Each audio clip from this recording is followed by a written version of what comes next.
Welcome one and all to the first ever Evolution Japan Top 8 for Guilty Gear Xrd Rev 2. My name is Majin Obama. We're coming at you live from the heart of Tokyo, Japan. And Majin Obama, man, that's not easy to say with a straight face, but it's okay. Because I'm here with the voice of hype itself, as seen on ESPN, as seen on TBS, the Superstation, E-League. Talk to him. Ladies and gentlemen, it's your man, Tasty Steve. I'm joined by none other, Majin, the Deacon Obama. You see how clean my boy came out? I dare not speak the Lord's name, Steve. I'm merely an apostle. Merely an apostle.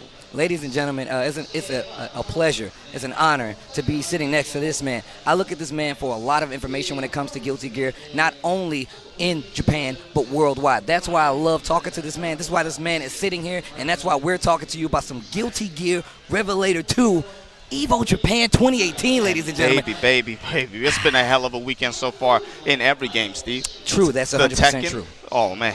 Tekken, right. Guilty Gear, KOF, man. Arms. I'm not going to even stunt. I was getting hyped watching Arms in the front row. But I'm going to tell you right now, we know why we're here right now. What you're about to look at is some of the most electrifying Guilty Gear gameplay you will ever see with some of the best players in the world. We're going to take a look at the bracket. We have DC, Kazunoko, Machabo, Nage, Omito, Kedako, Ruki, and Lux. Who are these guys? Talk to me about them. So look, Steve, I don't claim to speak this language very well. They got the moon runes on the cups. I can't read this stuff. I don't know what they're telling me. But look, I do know one word.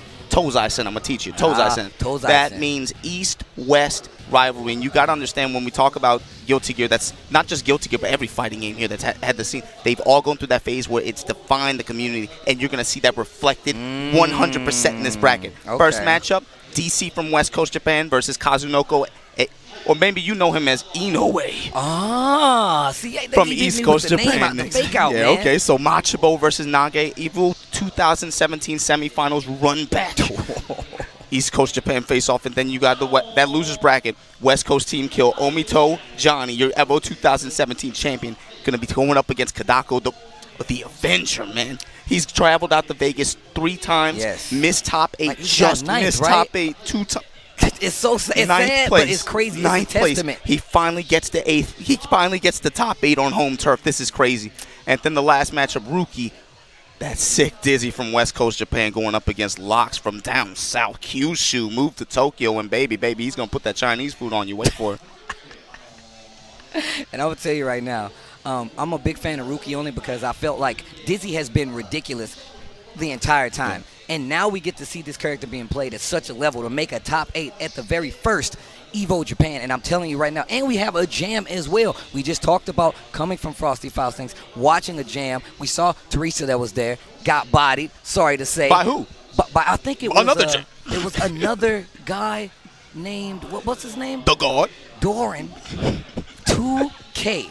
The young man, the young gun, one of the guys I've grown up playing Guilty Gear with. But that goes without saying. The fact of the matter is, this is where Guilty Gear was made. This is where it was bred. This is where you get every ounce of your tech comes from here. This is the motherland of Guilty Gear, and you got an amazing top 8 that you guys are about to watch. Now, some of the character variety that we're going to get. We're going to get a Jam. We're going to get a Dizzy. We're going to get Leo. Why? Wait, my boy's not in, though. My boy didn't make it. No, Tomo missed top 8. Why? How did that happen? I'm telling you right now. I know you were paying attention to the brackets. Tied for 9th place in a run back in set top 16 with Omito. Omito eliminated him to get to the stage. And I watched that match in straight tears. I was like, come on. Like, I'm one of those guys. I get really hyped. I want my character to win. I do get a little biased when it comes to that. But that lets you know just how good, just how far we've come. Coming from EVO that happened here, and well, not here, but in the United States. Yeah. He got top 8. He did very well. Got top 8, got 2nd place. Exactly. So for him not to be in this top 8 on his home turf, on home soil, lets you know just how serious and this competition is. This tournament is what we knew it would be, right? When you come out to a place like this where not a lot of this game isn't esports. You know, let's be honest. Esports rejected this game. So threw it back in the water. This is a fighting game. You come out here to this region where the average level of play is so high. I can't put it in the words how competitive this game is. But so many of these guys don't get the opportunities for these big stages, and that's why this Evolution Japan stage is so special for this game in particular. A lot of these, but I'm telling you, man, this country, not even talking about Guilty Gear anymore, this country, they've been waiting for a stage like this for a long time. That's good to hear. That's damn good to hear. Because I'm going to tell you right now, you said yourself, that Guilty Gear is not an easy game. It's not easy to digest going in, but the minute you learn those little intricacies, you know about faultless defense, you know about the dead angles, you know about that one frame jumping, you know about the slash back. You know what I'm saying? You know I said slash back. You know about blitzing and getting rid of all these different ways for people to open you up. That's old. I know what you meant. I'm an old man. I'm an old man.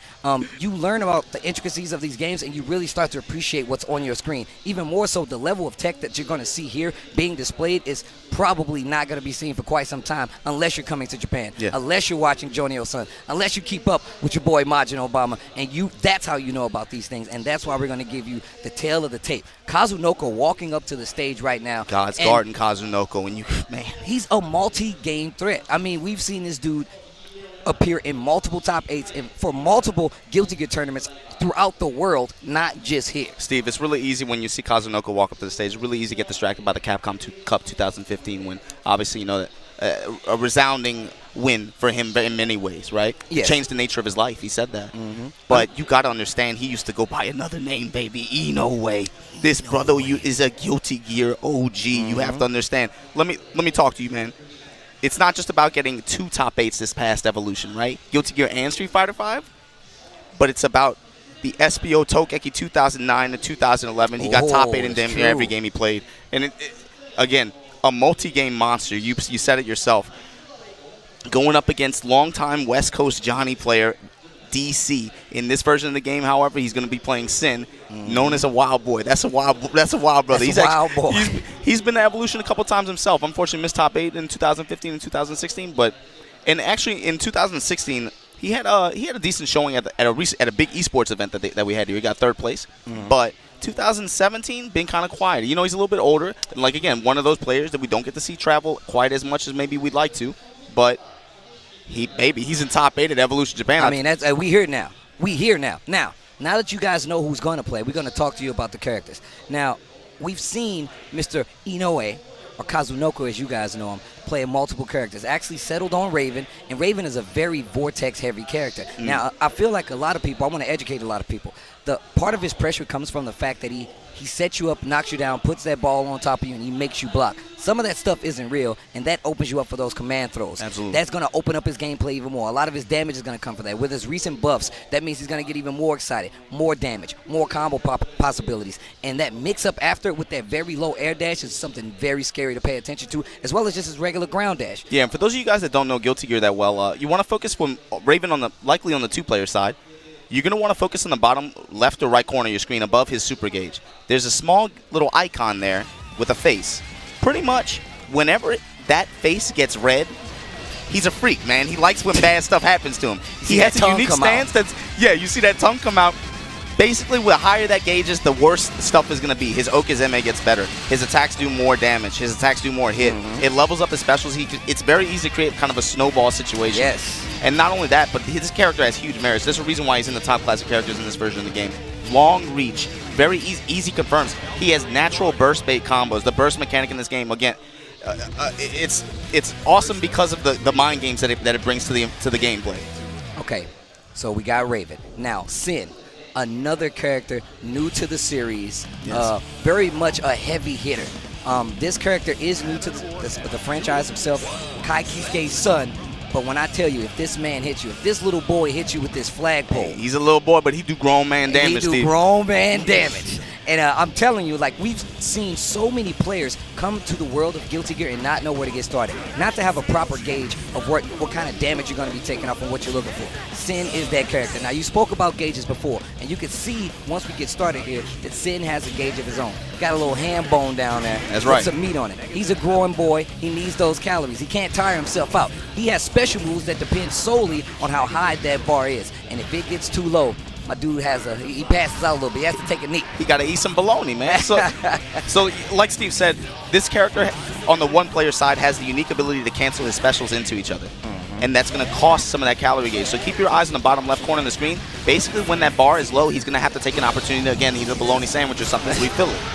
But that sack lunch comes in handy. The difference in this matchup is going to come from the return. Sin, if he managed to, again, both of these characters with very long, very comparable reach on each other. But the difference is going to come in return. Sin is going to get very high return damage-wise and also meter gain-wise. Raven, on the other hand, not so high on the damage, but he's going to likely get an Okizeme situation afterwards. He needs to be able to, again, start his mix-up game, and from there he becomes a threat. A super vortex-heavy character that you're going to have to be on your toes against. You'll see when it comes in, because he's going to knock you down, sets a projectile, and dash in. Either you have to faultless to keep him out and take the guess on the high-low, or you're going to dead angle, spend some resources. Maybe you can burst to get him off of you. But like you said before, in this game, the reads come aplenty. The book is big, and you can definitely bait those bursts, take off a lot of damage, and make them second-guess it. And when that burst is gone, the gameplay changes again. And you're going to see a lot more aggression, a lot more offense, a lot more defense, and defense is going to be the name of the game if Raven wants to win. I feel like Sin's always going to be in the running. Yeah. There's in no situation where Sin's not going to be able to come back. So I feel like that's going to be his game to play. Kazunoko is aware of this, I'm sure, but you still got to be careful going in. All right, these guys are getting set up. I believe button checks are done. We did our little warm-ups. And again, DC, a player that excels, and I think his best attributes is he has very creative in-game problem solving, right? His approaches to a lot of situations will definitely make you tilt your head sometimes, but they typically work out. And Yomi, pay attention to Yomi as well. Oh, that's true. That's true. All right, ladies and gentlemen, we're getting started. Our first match of Guilty Gear Top 8 EVO Japan 2018. Ladies and gentlemen, let's go. This table, we should have bought. I'm gonna bring my own table next time because this is not sturdy enough for me to be commentating the Guilty Gear Top 8 with my boy Obama. I'm gonna tell y'all right now. Let's go. DC Sin versus Kazunoko Raven in Top 8. Now, also, the fact that we let the intros rock, that's what I love about Japan the most. We don't skip those, we hold those, and let's go. Now, what's the round start? Oh, nice. Neutral, like DC, you said a very respectful backup. Yeah, gets that back up. And again, you want to pay attention to that mid-range where DC can either put out that far 5S or he can do beak driver. Both of those are going to lead to big return for him. Kazunoko has to be wary of it. Oh, hits him with that feather. That's definitely going to slow him down. That needle. Gets the throw. Gonna get a combo. Knockdown, probably gonna have a vortex situation here. Sets up the orb. Nice jump out and an air throw to catch it again. What are you gonna do? Hits him with the side dust on the wall. No burst because he's already used it. Dunk him. And this is where it starts. Low excitement right now. Another good guess from him. He reads the escape attempt. Vulture sees in the air. Gets the counter hit confirmed here. DC gonna eat on him. Pulls out that lunchables. You hear that whip? That nice block on the 2S defense. Like I said before. Oh, he is charging that bad. Full charges. Kazunoko not biting. Dead angle back to mid screen. Eats the needle wire C. And again, that's very important also. Raven has... You want to limit his gauge usage, right? You want to make him spend that bar to be able to cover himself. When those situations that he doesn't have bar, he becomes vulnerable. Especially if you were looking for resets and stuff like that. People are going to mash. This character has low HP and low stun protection. High guts, though. Yeah, and that's one of the things that's scariest about fighting a character like Sid. He does a lot of damage in a short amount of time. There are certain conditions where this matchup can end in one hit. Yes, exactly. And that's why you know these guys know exactly what they're doing. If you're going to stay competent of what's going on the screen, you need to know his meter. You need to know how much burst he has, how many times he's going to eat, how many times he can cancel a special move. And look at that bar just below Kazunoko's health gauge. That's the risk gauge. The longer you block like that in this game, the more the damage that will do on the final hit that you do receive. And you saw it just do huge damage. Counter hit, gets the command throw. Nice, you see him faultless in there. Still gets opened up at the end, and he's eating 3 bursts. He's eating 3 side dusts already. Beak driver. Really close to ending the round. Oh, wake up, super hellfire. That's gonna take up a little extra classic damage. Steve. He will absolutely put those wake up DPs, wake up supers, wake up forward dashes on the table. And that super is powered up by that excitement meter, but that is gonna be a round for DC. All right, here we go. Round 3. I like to jump back early on. You see him trying to space him out with that beat driver, like Obama said before. Oh, nice. Gets the fall. Tries to go for the. Oh, nice. Gets the air throw. Low altitude anti-air air grab. That time DC jumps out the 5D. Unfortunately, gets tagged by it still. Put back into the corner. Oh, low air dash. Gets opened up low again, and this is where he excels. Juggle off the ball. Now his nipples real hard, Steve. Oh, yeah. Got him in the corner. Dropping that ball on him. Goes high. Whoa, nice. The 5 heavy mash. Okay. DC now takes position. Got the corner. Good block from Kazunoko on the 5D. He's going to whip this super. Oh, landing punish. Burst going to come into play here. Who's got the read on it? All right, didn't get it open up this time. DC's defense looking a little better. There's a gold burst. Now here's a chance. Look at the life difference. Look at the burst. I just said this. You need to know exactly what he has at his disposal. Backdashes the dust. Great reaction from GGP Kazunoko. DC's face. He's like, okay, all right. Yeah, he's smiling. He knows. And goes right back in. This is, of course, winner's side, ladies and gentlemen. Oh, I love the jump back there. Just to dissuade him from doing that air dash so much. Yeah, and DC, interesting decision to keep his back to the wall there. That's normally not where you want to be against Raven, but he kind of lured the Kazunoko into that range where he could strike there. That's true. I mean, and as hard as it is to fight Sin, having him in a situation where you can control his movement is probably optimal.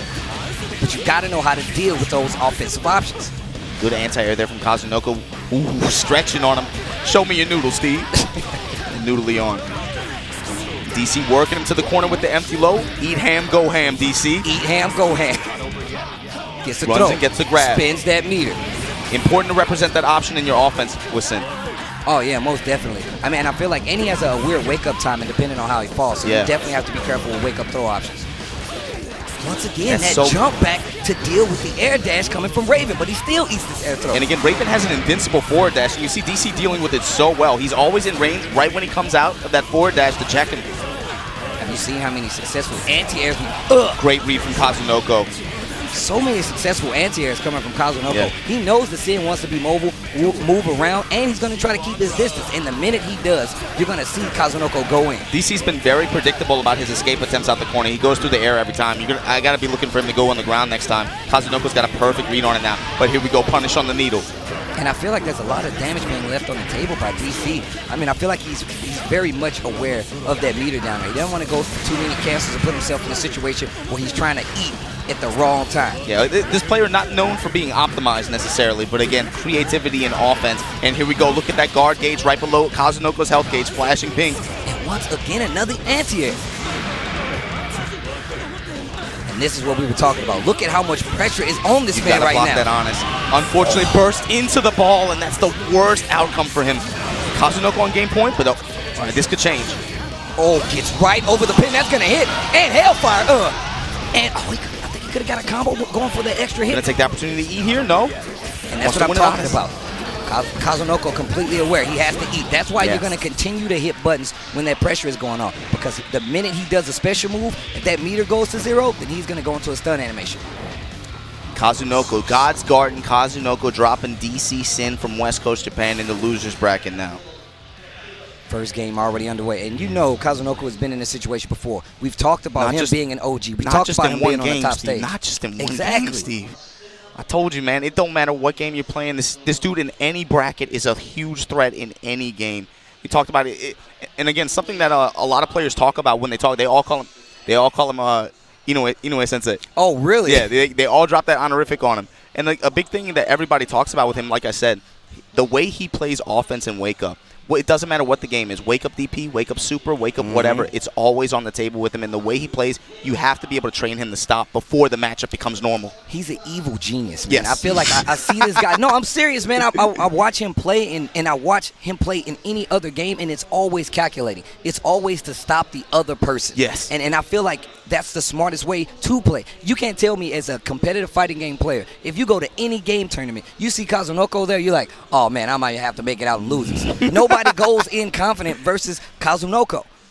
However, this next match, oh, man, and you just said, again, we talked about optimization. Next up, again, a lot of drama recently with that Kimono Michi. If you guys don't know, Daigo Umehara on Beast TV, oh, my God, he had that Guilty Gear. That was one of the most amazing things I had ever seen, by the way.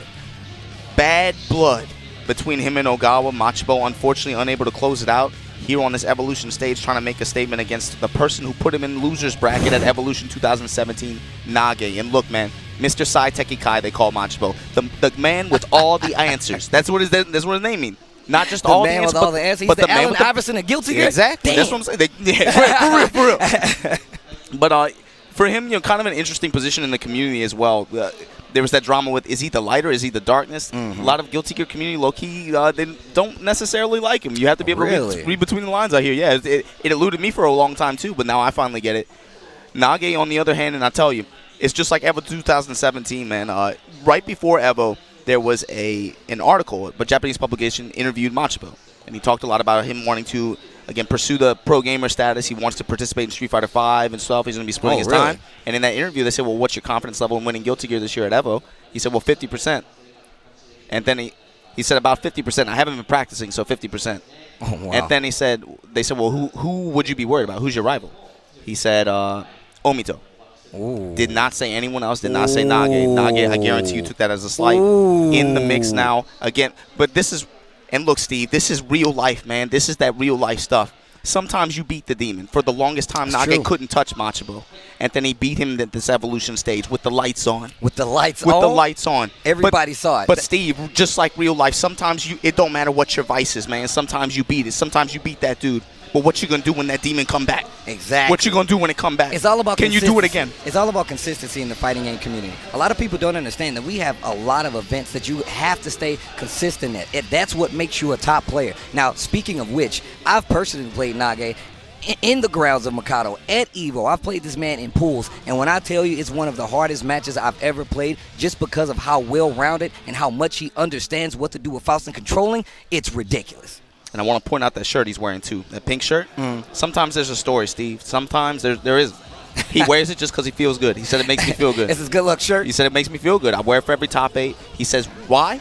Because he thinks in best of 3 double elimination bracket, he feels like he is the best player. He said, it makes me feel comfortable. I wear it. And he's going to need all that comfort, man, because, again, when that demon come back, and look, he executed Machabo at Evolution 2017. Yeah. IK in the first game. I mean, that's disrespectful, but I feel like that's how you set the tone. I mean, Guilty Gear does give you the chance to show yourself, to say, hey, this is how much I respect what you can and can't do. And sometimes it's just an extra stamp to let you know I'm that far ahead. And the other thing here, look, man, Machabo 2016, again, reminiscent of an infiltration in AE 2012, just no one could touch him for a year. It just looked, everything looked free. Well, 2017, a little bit more quiet, but again, he's still one of the best players, hands down. Nage, on the other hand, is representative of what we see a lot of top players in these games out here. They are very good. They are among the top, but they're fishing for a big. They have never had a big win. They've never had that big dinner. You know, never had the big win. It's really one of those things that that's how you know they want it. That's how you know they put that time in, because you consistently see them back here on that stage again, and they don't get the chance to close out, and that's why they stick around. Sometimes there's a lot of people that break after that kind of pressure. There's a lot of people that don't get that kind of, that self-reassurance by getting that big W, who just bail out and leave. And look, Machabo, of course, SBO 2007, SBO 2010 top 4, never got the win, but again, his history is very interesting. He talked a lot about it. How did you get so good, Machabo? It's really simple. But it's something that a lot of the players out here did to get good.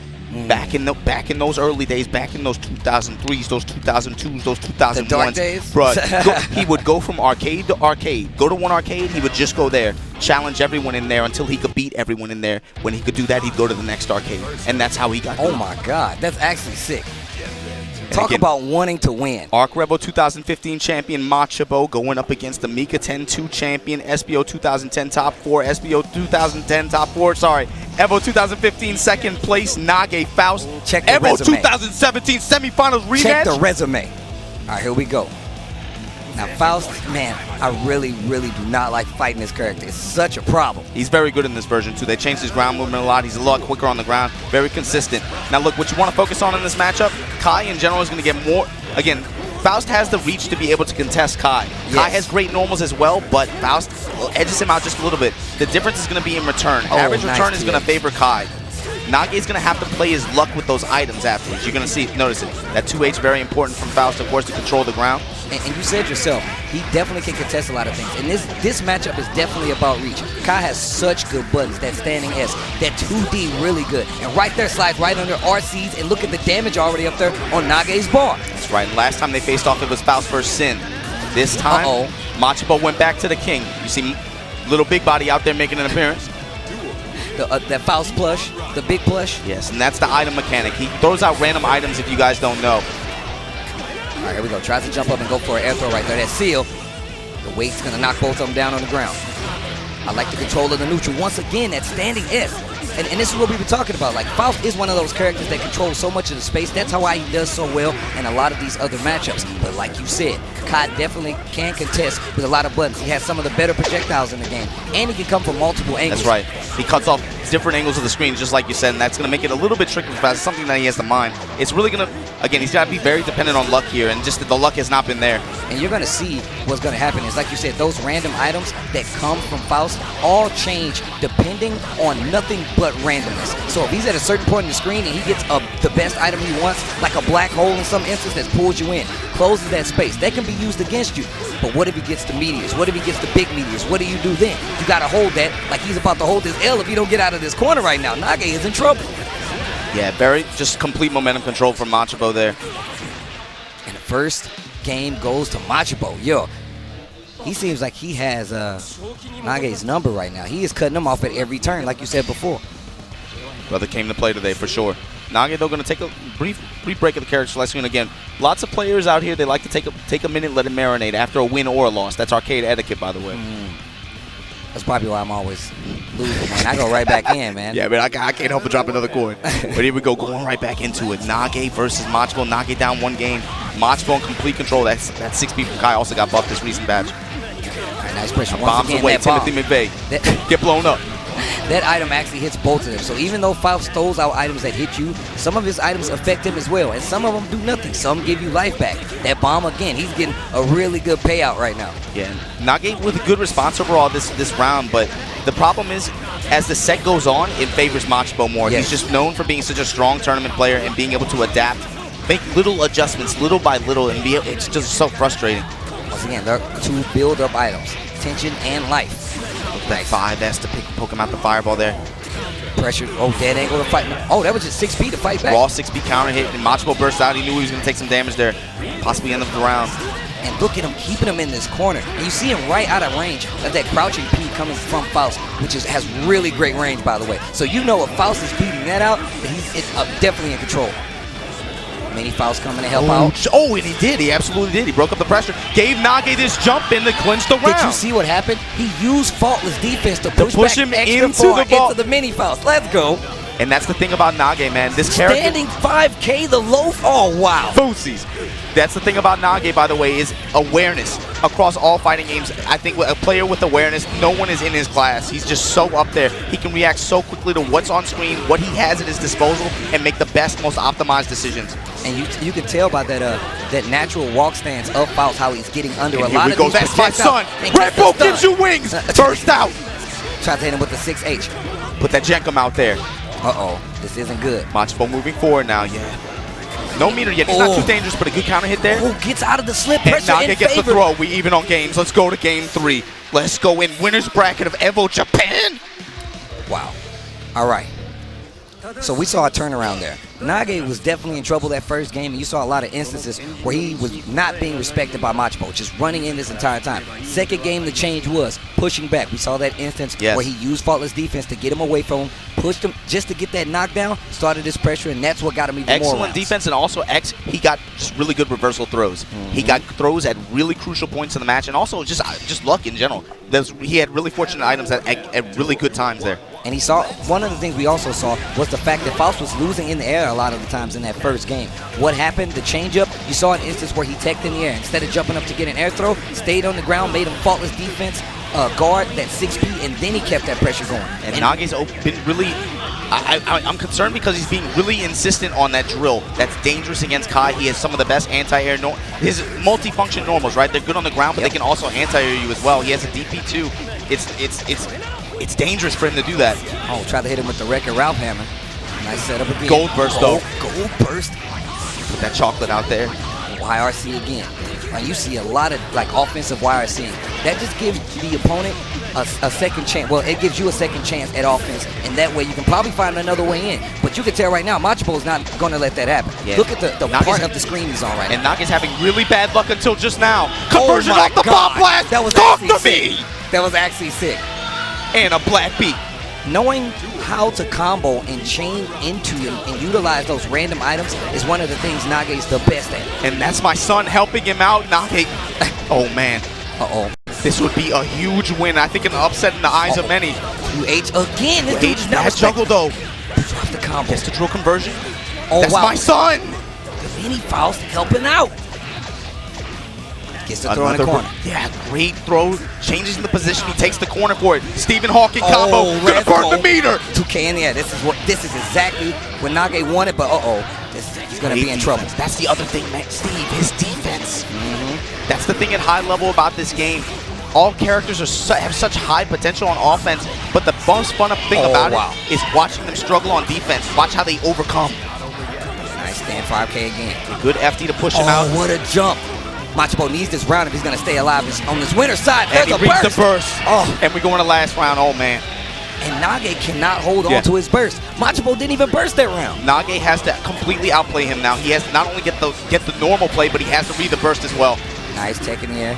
See that projectile sitting out there, and now Nage is feeling himself. He's getting comfortable. Steve, you wouldn't expect a character with such long reach like this to have the mix-ups that he does. You see him opening him up with a lot of instant overhead like that. Nice. Tries to go for that air confirm. Did not work out. Life in favor of Nage. There's a trade. Big Blue hold it. No, he jumps out. Another YRC. Goes up for the air throw. I talked about that before. You got to stay out of the air. Machabo knows that. And if he gets a knockdown, Kai's the kind of character that's going to get a setup. Speaking of. Got the corner advantage, Machabo. Heavy advantage, Machabo right now. Oh, nice. Trying to fight his way out again. Nice YRC and still gets the build up. With punish on the. Oh, my God. Trade again. He ducks under. Meets him with a 2D. Big jumping counter hit. Burst. What's the play of the burst?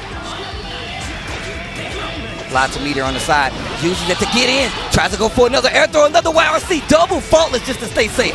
Oh, Nage Faust from half screen. Nage knows and Machabo is hurt.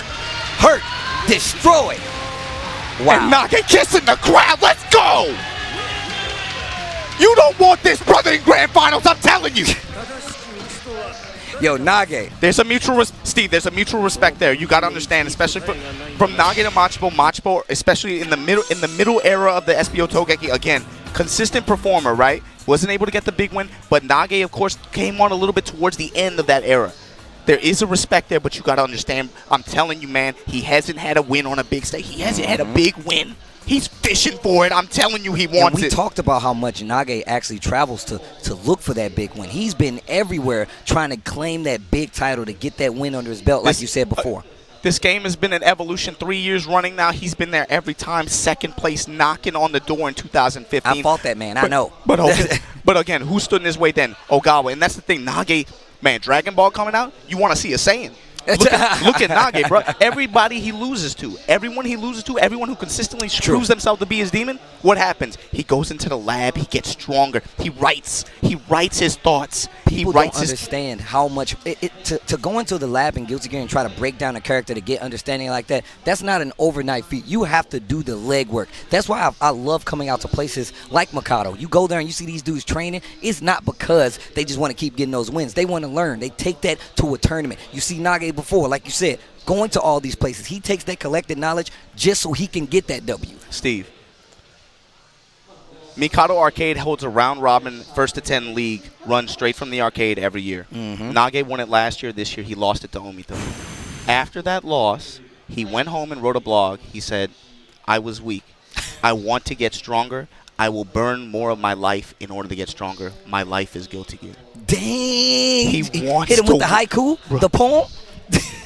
I'm telling you. That's love, though. That's how you know somebody loves Guilty Gear. For a player that's been in the mix as long as he has, for him to not have a big win yet. Again, he's won the God's Garden. He's won the Mikado Arcade League. But that's not quite the stage that he thirsts for. I'm telling you, he's been knocking on the door. For him to be in winner... It speaks for itself. For him to be in winner's finals right now against Kazunoko, the legend of this game, I'm telling you, he wants this bad. But baby, we're going to head over to losers. And you got a West Coast Japan showdown. Omito Johnny from Evolution 2017. Your champion.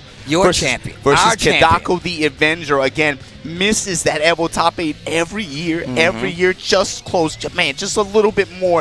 Finally, you get the home field advantage here, and you can do it in your own country. I know that brother feeling good. And look at it. Look at his hands. Steve, look at his hands. He got he's not wearing the glove. Never mind. He used to play with a golf glove on. No, I think I saw him. He was wearing it yesterday. That's that MJ stuff. You like that, huh? Yeah, I'm a fan. You know what I'm saying? I'm all about swag. Speaking of swag, my boy Omito. Definitely one of the players I look at. I've actually pointed to him when it comes to input, playing a complicated character in Guilty Gear and knowing and understanding how to get and work around that engine to take advantage of. And you see him. You see it's not easy to play with Johnny at a high level. It is really not. He doesn't have a regular run like everybody else. I think in this game he's also a little bit hard on the execution, I think. But that does not mean he's not a good character, because I guarantee you if you get hit, you're going to bleed. And check this out, Steve. Omito, of course, 2016 was knocking on the door. Got second place at Evolution 2 Machabo that year. 2017, though, he's won everything, man. Arc System Works Fighting Game Award Show, got it. KSB, you better believe it, over Ogawa, got it. Evolution, got it. If he could pull that off today, again, if he could sweep 20, like that'd be a year-long sweep, essentially. And look, how did he get here, man? You have to remember. Over Tomo, over Sharon. Over Tomo, over Sharon, over Haken, over Midorino. And Baby took that loss to Shodai, and that was a tough one. You saw Shodai in tears afterwards. Yeah, Shodai was actually hurt. He kind of crumbled after that. But the point is, you see these guys came on. Do you feel like the home turf advantage is a real thing? Do you feel like the fact that it's in Japan? Oh, there it is. There's the glove. There it is. The warm-up. Do you feel like that makes such a major role, or do you feel like traveling aside is just the fact of being on home soil? It's hard for me to call, Steve, but I think more importantly, it's just there's a level of prestige to this event, and there's a level of thirst that you get for it. Oh, we're going to run an EVO at home? Oh, baby, at home? I don't have to travel 14. I don't have to cross the Pacific Ocean. Yeah, I'm not going to be jet lagged. I'm going to be in front of my friends and family. Get that extra added support. It's an attitude thing for sure. And Kedako as well had to crawl his way through losers, man. Over Daru, over Hamburg, over Kazuki, another sick dizzy old man. And here we go. Took that loss to Kazunoko, but going to have to go get it done against Omito Johnny today. All right, here we go. This is loser's side, ladies and gentlemen. We already got the next match set up, but May. Oh, God. So this little girl, please do not be fooled. If she hits you, you are going to be hurt. And the mobility is really good. And on top of that, you get a C-roll display. Okay, we're still doing button checks. I thought we were about to go live. Steve, appearances can be very, very deceiving, especially out here. And I told you, man, some of these brothers, they look goofy. Look at Omito, man. Look, they call him Kansai no Urabancho. That means essentially the West Coast #1 thug, essentially. Something like that. Somebody told me that. That's exactly. I'm glad you told me. You know more Japanese than I do, so I'm glad you said that. Kedako also, his nickname, Frame Oji-san. He does a lot of the frame data research for this game when it comes out. They call him Old Man Frame Data. But look, appearances can be very deceiving. Omito himself, look, man, he's a funny-looking guy, right? I told you, bro, we were at Las Vegas in the airport. The customs officer starts speaking Spanish to him, asking him all kind of questions in Spanish. I'm like, what? Y'all think he's a Colombian Don or something? What's going on here? But look, bro, the point is, these brothers have fangs. I'm telling you, do not be taken in by these smiles. They will cut you. No, I mean, we saw Omito on the big stage. We saw him at EVO. So I honestly, he was one of my favorites to make it out no matter what. But on the loser side, which is a testament to just how serious it is to be on the home turf of Guilty Gear, not just any one of these players, but of Guilty Gear, to see that skill gap change, just shift even slightly, either lower or higher for one of EVO champion nonetheless. Look, Steve, it's been a long weekend, man. But when you watch it here live in the field, you look it changes. It changes the scope of it. Bro, you look at these games, man. I think about the high-impact titles on the Japanese fighting game community. The Street Fighter 2s, the Third Strike, the Vampire Hunters, the Alpha 3s, the Tekkens, the Virtua Fighters, the KOFs, the Blaze Blues. But baby, you got to talk about some Guilty Gear. You got to understand, this game, when it came out, was a barrel of oil over the flames of obsession across this country. Brothers huddled into those arcades, those dungeons everywhere, man, and just drop coins on this game. You can't understand it. There's been a lot of work. I mean, think about where Guilty Gear has come from and where it is now. So, and look how much it has spearheaded. A lot of games, their base engine. Street Fighter 4 had a Roman cancel based off of what it saw in Guilty Gear. There's so much that this game has done for the genre, and I think it's beautiful that we get to see it on its home turf being played to immaculate precision. And at the highest level. All right, here we go. And both of these characters, too cool. Absolutely, man. That's why I'm so happy. Omito hitting himself with the chest tap, like, yo, I got to take this home for the team. And you might see some wily stuff here. Well, again, both of these guys are originally from West Coast Japan. They've got a lot of play experience versus each other. They're going to know each other's tendencies. You might see some wily stuff. But here we go. And for new players who maybe aren't familiar with this game so much, focus on Johnny, the character on the left side of your screen. If you look above his super gauge at the bottom left corner, he has those coins. Essentially what those coins do, they level up his stance. From that stance. Bad burst. he can unleash that sword swipe attack. And pretty much the higher the level, the better the game. Right. He has the reach advantage in this matchup, and he has more consistent return. He's one of the best characters in the game still, and Kedako just got put back on his back early there. Couldn't get anything done. Now, meter management is a little different in Guilty Gear. And like you said before, that coin mechanic is something you definitely have to pay attention to. But I can tell you right now, Kedako's 100% aware of. Yes. Now, he can get more coins back, but you don't even want to get that far. If he's using all those coins, you need to take him out instantly. That way he's going to lose that combo ability. And also for both of these characters, it's important at round start to try to get the knockdown on, because neither one of these characters have very good reversal options without meter. No, that's definitely true. I mean, and you can see right now all the setups that are coming from setting up that ball, using that hoop to put more dolphins on you and make you take the guess. She does have a command throw. That's her that's power, something man. You have to respect. And boy, when she starts swinging that anchor and your life start going down, burn the meter on the 3. This is going to hurt. It's not going to be the round. Guts is going to kick in and save it. Drop. Here we go. Hoop set. That's going to beat the super. Oh. And you got to respect the dolphin. It's a free set. There you go. That's that Kedako tech. Yeah, using those projectiles like that. I mean, take it in the realm of thinking about Street Fighter. Those are her fireballs. She uses that to set the tone, set the pace, and see where you're going to move. But if she finds a hit, conversion will be deadly when it comes to damage. And that's Kedako just outplaying him in that corner. Oh my God, side switching on him too. Great blitz from Omito. Gonna get him out the corner with this. Drop him somewhere mid-screen. No, cuts him, just wants the space.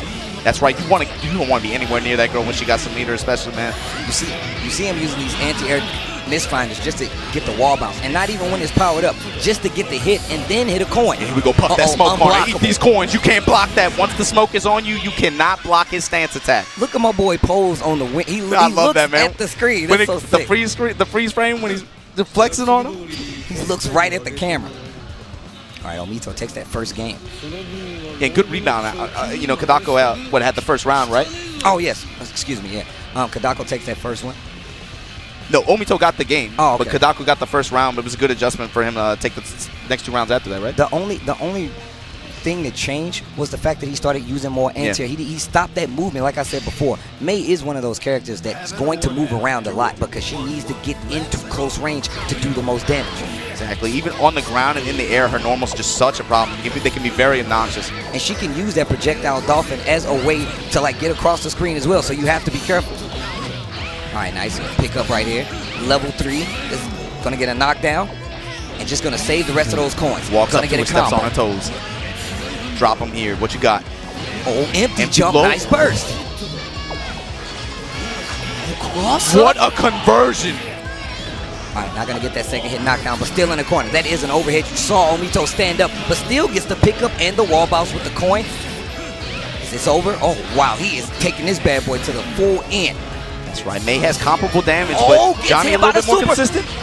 Oh, this is going to hurt.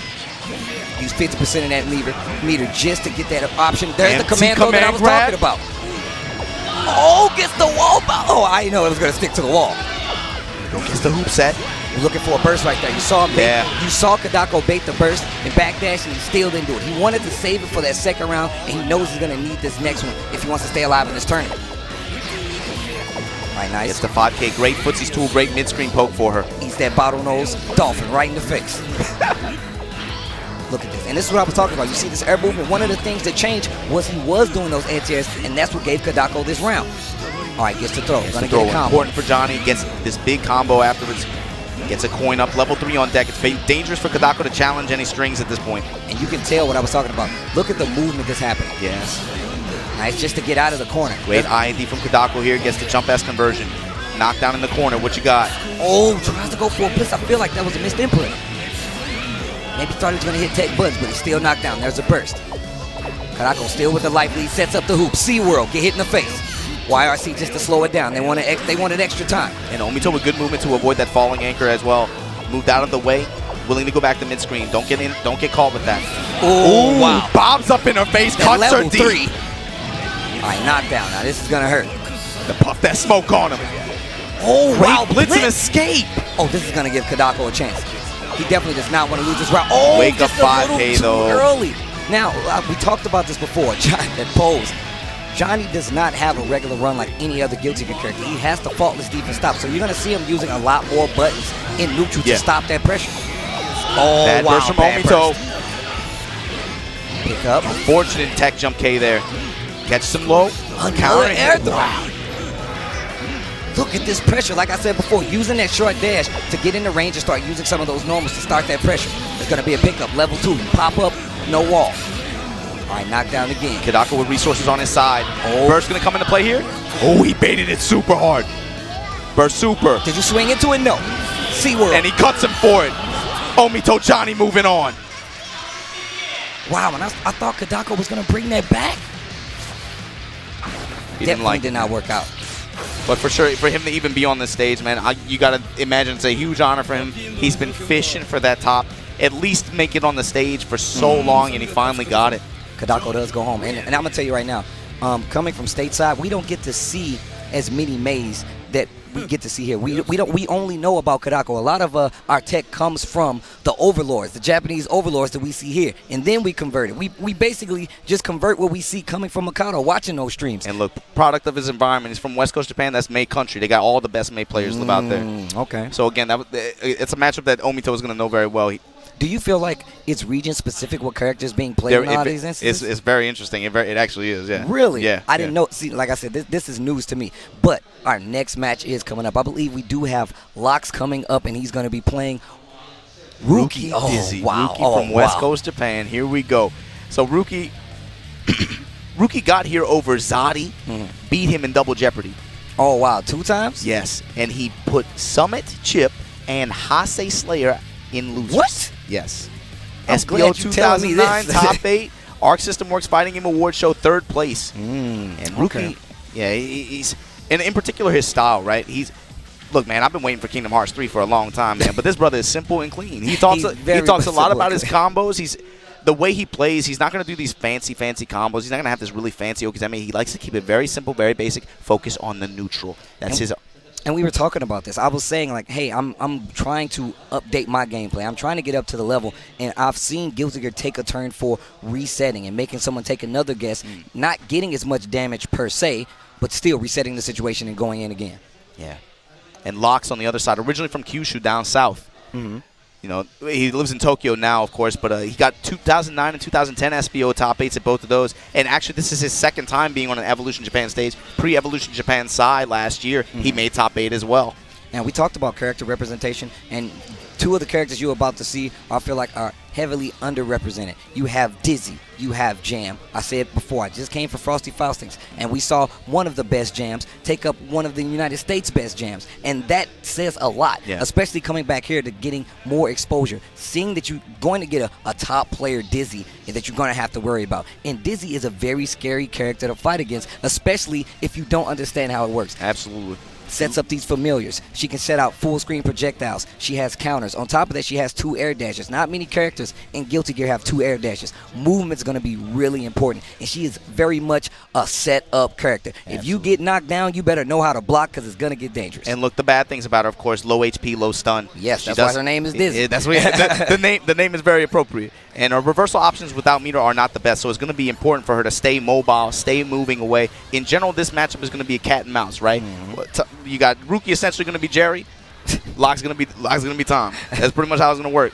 Because Jam on the other side, of course, that's another low HP, high guts though character. But again, we talked about Dizzy and her mobility. Jam on the other side, very mobile character, very quick, has a parry. Yeah, very fast normals. Her mix-up, man, and she's nasty when she gets in your face. She's an up-close fighter, so she doesn't have these great options full screen, which is where Ruki wants to be. So you're going to see Locks chasing. He wants to get in that close range, make it a close-up bout. Now, Jam is a character, like you said before, she's an up-close character. She's going to be doing a lot of this high damage after getting a charge card. Now, she has smaller wake-up options because she does have like a DP, but once you get a charge, that means you're going to be able to get a hard knockdown, set up even more. That's right. Since Dizzy doesn't have that many wake-up options, it's going to be a little scary to hit buttons versus a character like Jam in those situations. So the card mechanic is unique to Jam, and what guys at home, what you want to focus on, underneath the bottom right corner of your screen where you see your super meter, if she cards up, you're going to see her card up there in combos, and like Steve said, that's going to level up her special moves. She can cancel special moves into other special moves, and it's going to give greater reward on those specials. Her DP doesn't even work without the card first. You know, it's not a true DP. Also, that parry is I feel like that parry is going to be one of the main tools that's going to be important. Once you see her flood the screen with all these familiars, moving around, trying to open you up with that low, you'll start to see how this game is going to be played. And the big thing is round start with this game, Steve.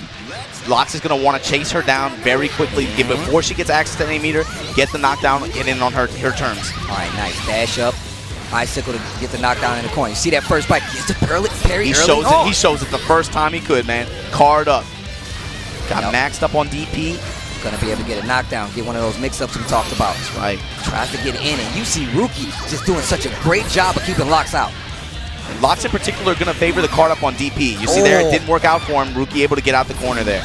And I'm surprised Ruki isn't going in harder, but those cards are very scary. Early blitz, full charge. Good blocked. Block on it from Lox. And when he puts out that D version of the fish like that, the flame fish, that absorbs an attack and then counterattacks. Ruki likes to use that a lot in neutral.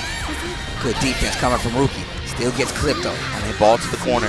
And you can tell right now, Dizzy has not taken much damage. Great reaction Too from many Ruki. hits, but yeah. Oh, nice. Intercepted Jam on the offense. Oh, YRC. Gets the throw. Gonna get a combo.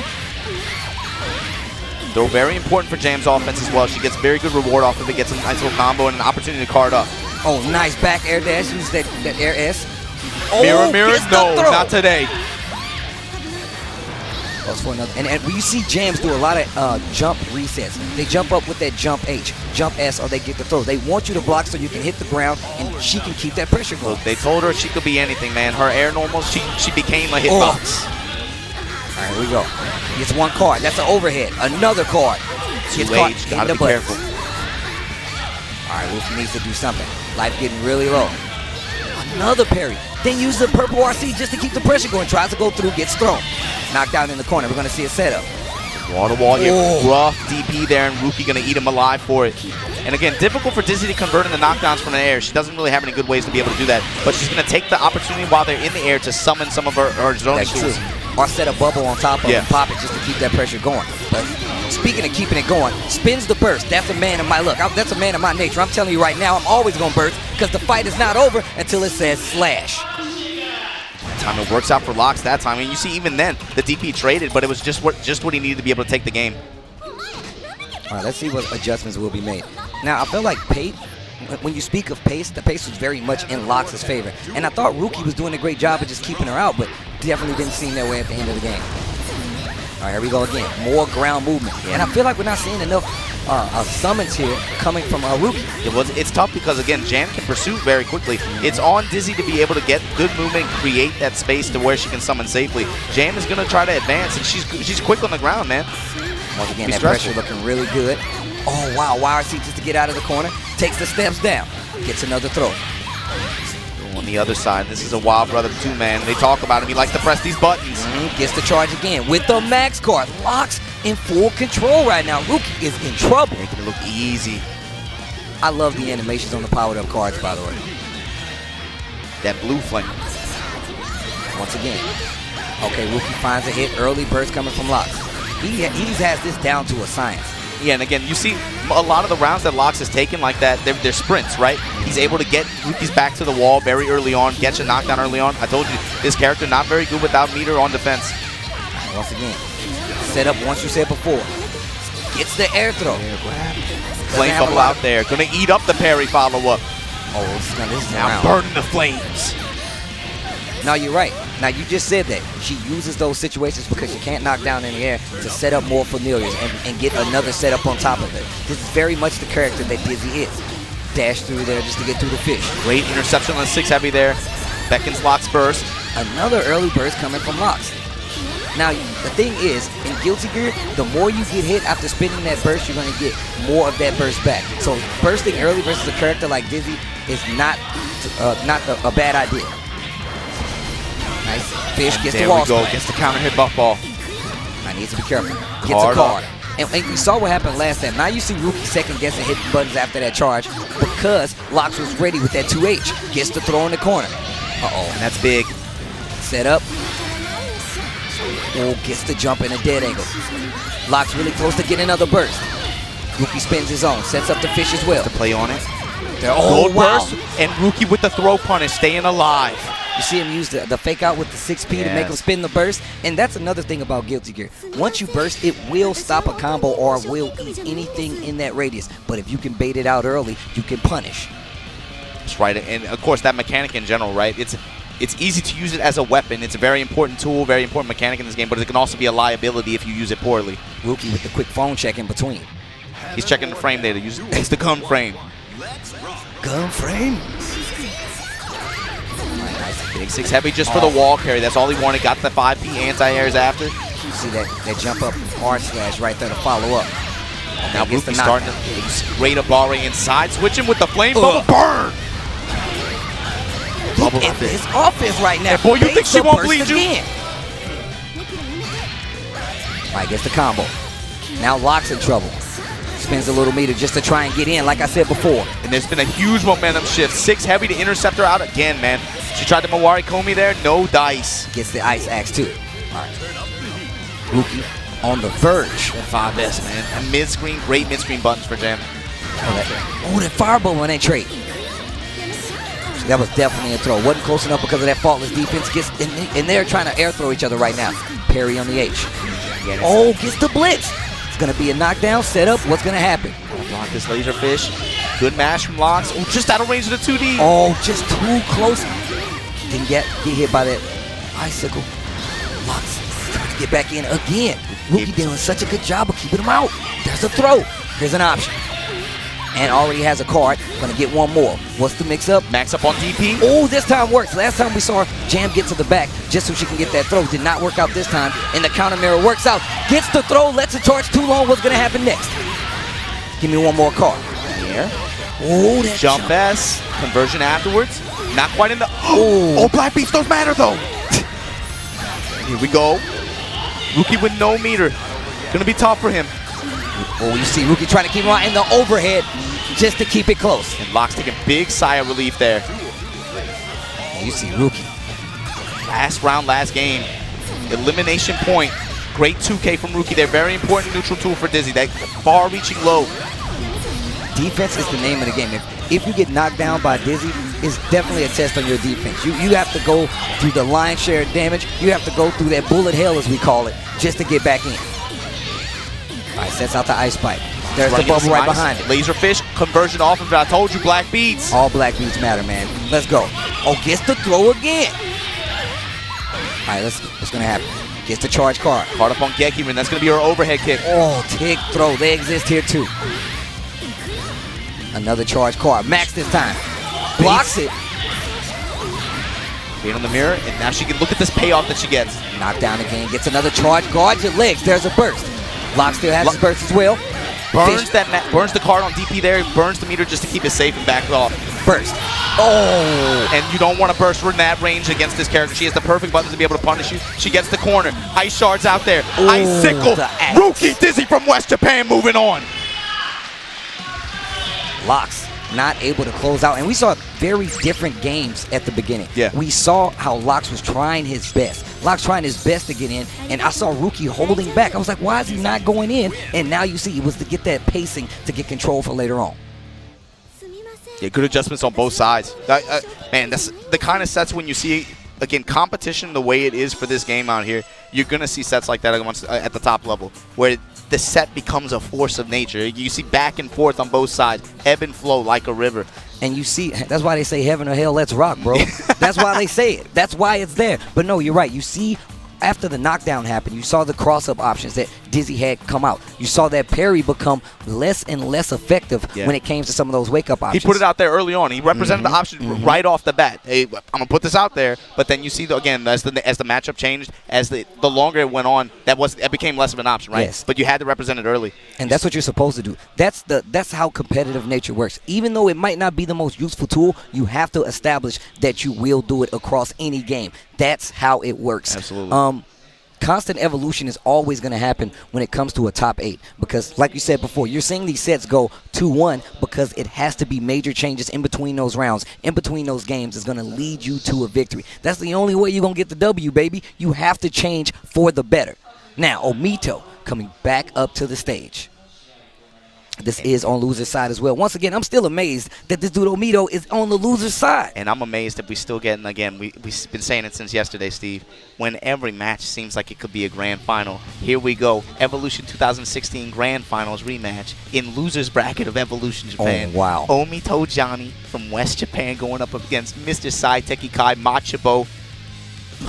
Even if there is no doubt where skill lies when it comes to the world of Guilty Gear in Japan, the fact that you were looking at this match on the loser side of this top 8 is ridiculous. From the Mandalay Bay to Tokyo, Japan. Hey. Man. All right. I want to see what Machabo is going to do to stop Omito. This is one of the matches I don't get to see as much, actually. I don't get to see Kai versus Johnny a lot where I'm from. So being here and seeing it firsthand with you, I want to see how this is going to play out. Yeah, for sure. And again, you got to talk about Machabo too. Selected by Daigo. Daigo named him as one of the strongest S-class. He said S-class player in every category. He's, and not even talking about just Guilty Gear. We're talking about just across the board. Recently had a lot of success with Street Fighter V as well. I think talk about that Red Bull Tower Pride event. He was able to stand on the top 4 of that stage. But again, his namesake lies with Guilty Gear for sure. All right, so let's make a Nissan cup noodle wager. All right. You take those, I'm going to take these. I'll wager my curry. Where's the squall? Versus your seafood. Right now. That's the bet. I'm going to hold the seafood. I'm going to hold the seafood. Oh, come on, bro. I'm going to hold the seafood. I'm going to save that for the end. You got to stay. Look, well, you got to give me something, man. You can't just be out here. You know what, Steve? You want the seafood? I'll give you the seafood. Here you go. All right. That's the bet. My curry, your seafood. Put it up. I want to see what's going to happen. Put your noodles up. Put your noodles up. I want to see who's going to make the proper wager. We got to make sure. But what's your tier though? So seafood, low or high? I'm a seafood person. All right. It's definitely high for me. All right. Will you wager that on Omito or will you wager that on Machabo? Yeah, now we getting to it. I don't know, man. Dude, this could go either way. It really could. Here we go. All right. And we've seen this matchup played out a couple times, but by then, Machabo was, of course, using Sin. Since then, he's gone back to the King and Kai. Of course, Johnny, both of these characters actually in the top class of this game, for sure. Some of the strongest characters, for sure. But Johnny is going to have, in general, reach advantage, and he's going to have very consistent payoff. We've seen it already with the first game. Kai, though, all around, really balanced, has great set play. That's not something that you see so much with some of the other characters. So, player base, take the characters out of the equation. Who has the advantage in this matchup?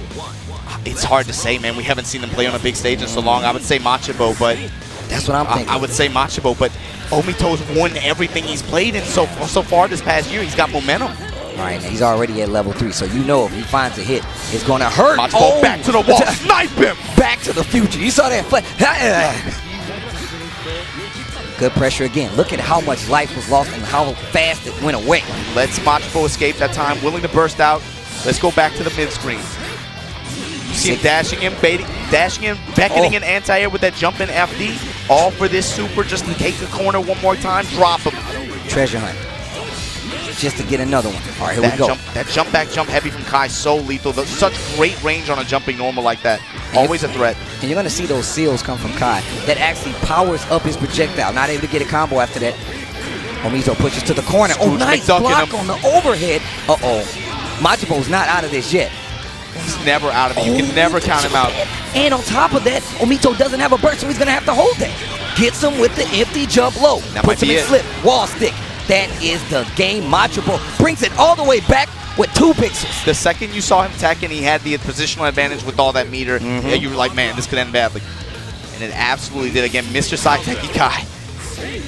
This is an incredible player. Not an incredible Guilty Gear player, an incredible fighting game player. Hey, you said, look, you heard what you just said about Daigo. Now you know why. I can't believe he brought that back with 2 pixels left on that bar. A mortal man would have folded. Oh, nice. Grab the Richard Lewis. Take him to the wall. Oh, nice tech. Tech on the throw. How fast is that?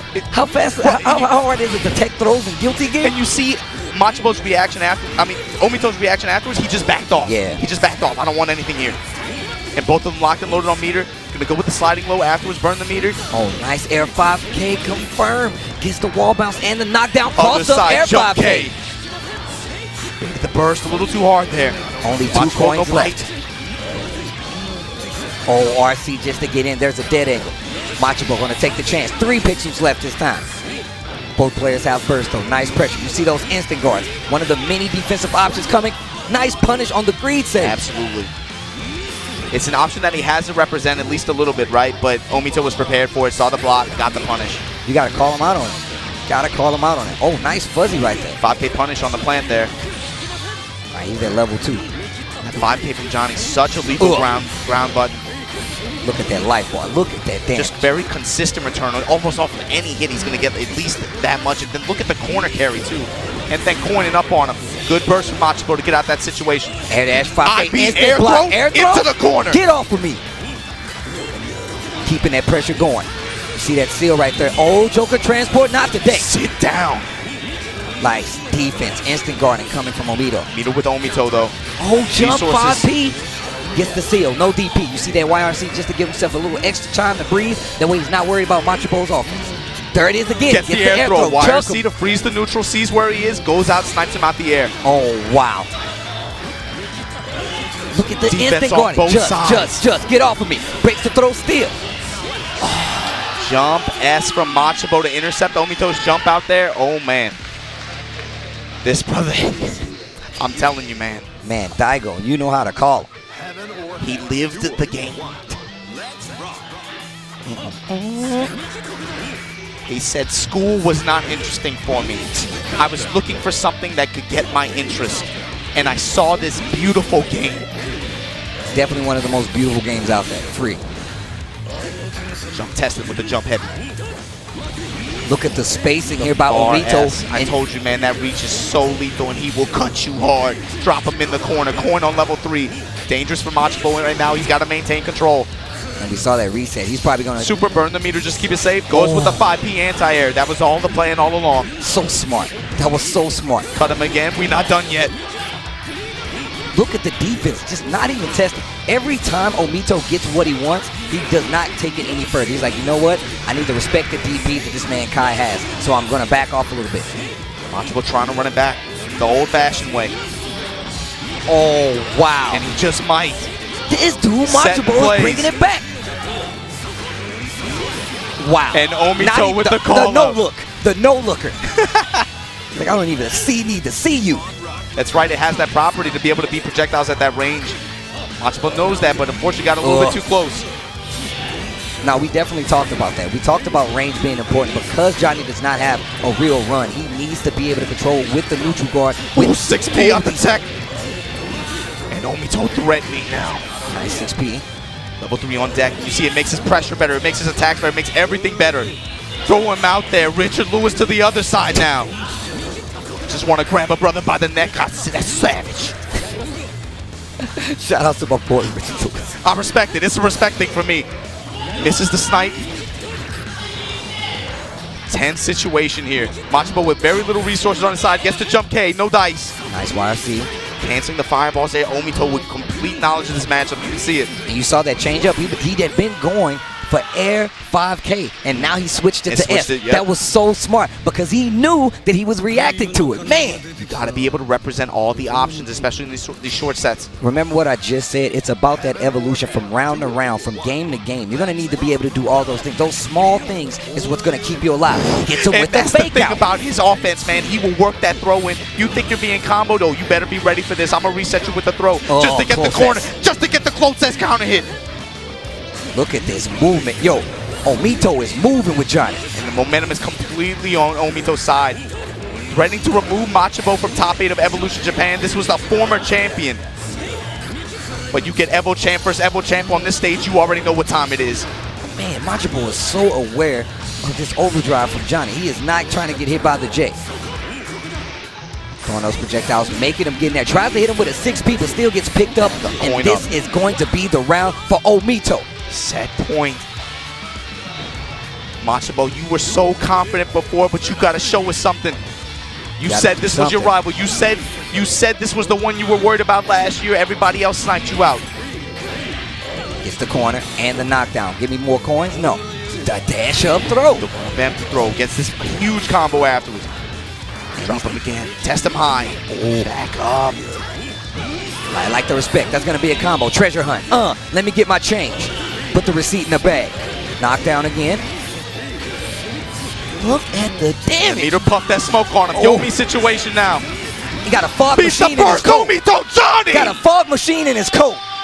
What's that? Come out to the stage and eat this and sing it. Boom, bounce off the wall, full combo damage. Omito moves on. Representing West Japan puts Machabo, the Evolution 2000. When you get Evolution 2017 champion, putting out the Evolution 2016 champion in top 8. It's real out here in these Guilty Gear streets.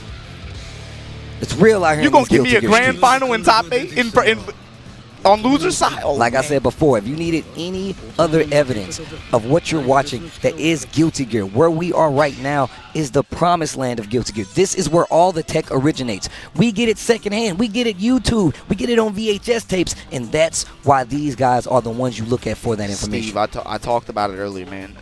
You talk about this community. You said Evolution Japan, that you put that announcement out there. But we got teased with it 7 or 8 years ago, right? And that Caesar Palace ballroom, we got teased with it. Well, where have we been since then, man? Tsunamis, tornado, hurricanes, Kim Jong-un. We got all kind of crazy stuff going on, man. Brothers dying in the street. What's going on?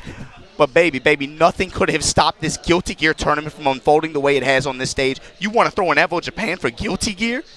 And you said yourself, man, you said it was a tease, right? That tease is something that we want because we get to see these kinds of matches. There's a lot of times that these guys will not travel, but you're getting it straight from the home. This is the best soup you get. This is home food. This is the home cooking that you guys are getting. We eat this up, Steve. We eat this up. But the thing is, again, the people here, this community, I'm telling you, you put that teaser out there and then you let it marinate for 7 or 8 years, then you release a new game. They haven't had a tournament like this where they collect the country together in these. That's true. That's true. Without, outside of KSB, they haven't had a tournament like this one where you collect so many different communities together under one roof.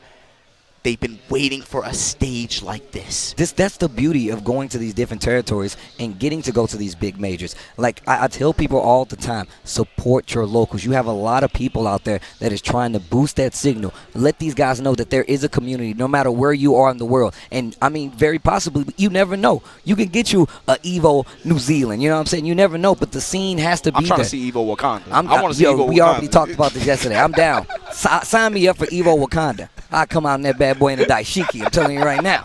Got to rep the people. But here we go. DC Sin going up against Ruki.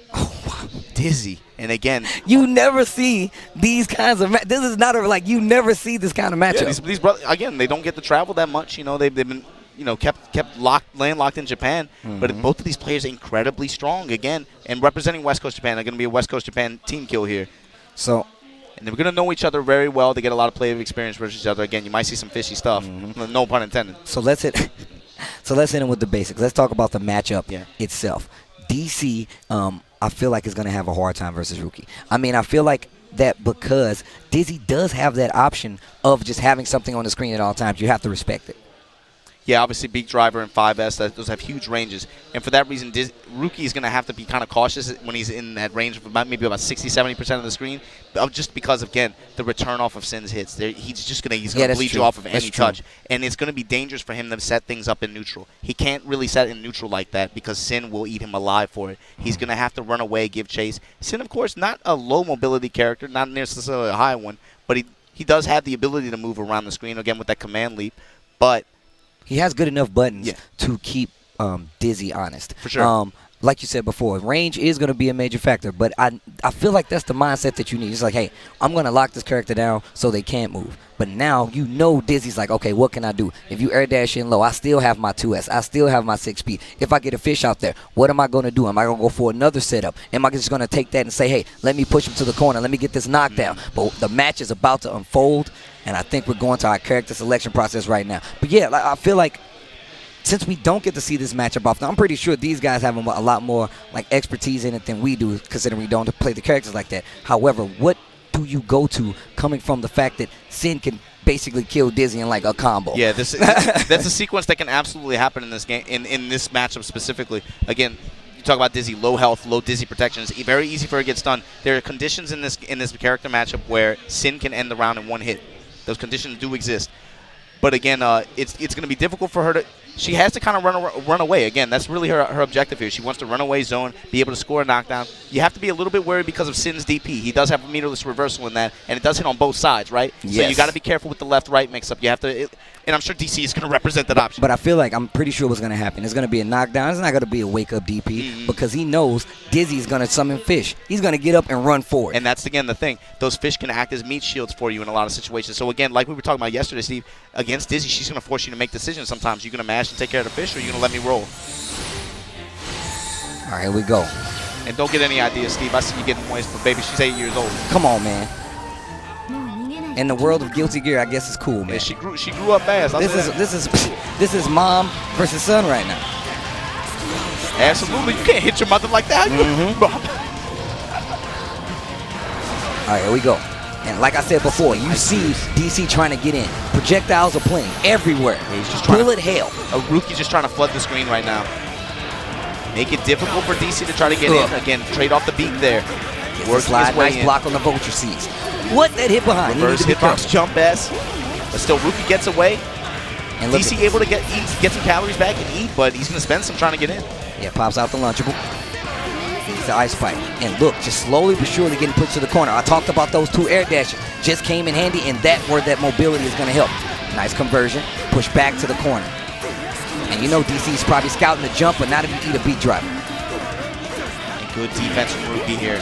You get character you have to be very good defensively with. Again, not the best options outside of using meter. Very nice. Carter, she's in the corner now. Good block from Ruki. Ooh, went for the blitz in there just in case you tried to do something. Gets the low. DC advantage. Oh, get out of here, Fairy. Tinkerbell, get lost. Nice 6P to start off early. And instantly, you know Dizzy didn't mind just air dash back just to try to get something started. More familiars need to be on the screen. This matchup becomes harder the less things that are on the screen. And look at that exchange just now.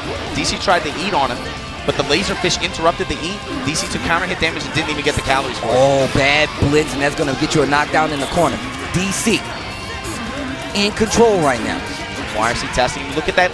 Again, that guard bar at the top right of your screen, just below the health, kicked in at the very end. All it needed was one touch to be able to close it out.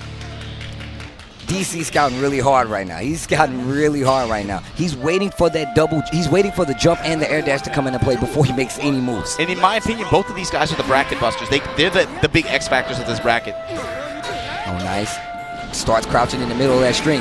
That's one of the things I like about Sin. And you talked about he's not bad when it comes to mobility. His buttons are really good for starting and ending pressure in the air. Yes. Stuff like that, comboing into vulture seas is something you're really going to be looking for. You talked about that manual jump that he has. Those are things that are really going to come in handy. But like I said, look at what's on the screen right now. You can't block. Oh, you can't see that, man. Can't block them all, baby. You cannot block them all. Pops the bubble. That's going to give you a combo. Well, says, but it hit awkwardly. Now DC with the advantage, but hey, Ruki with the reversal throw in the corner, that's big, and he's got meter to back him up as well. You can't block all that. Goes the empty low after the fish.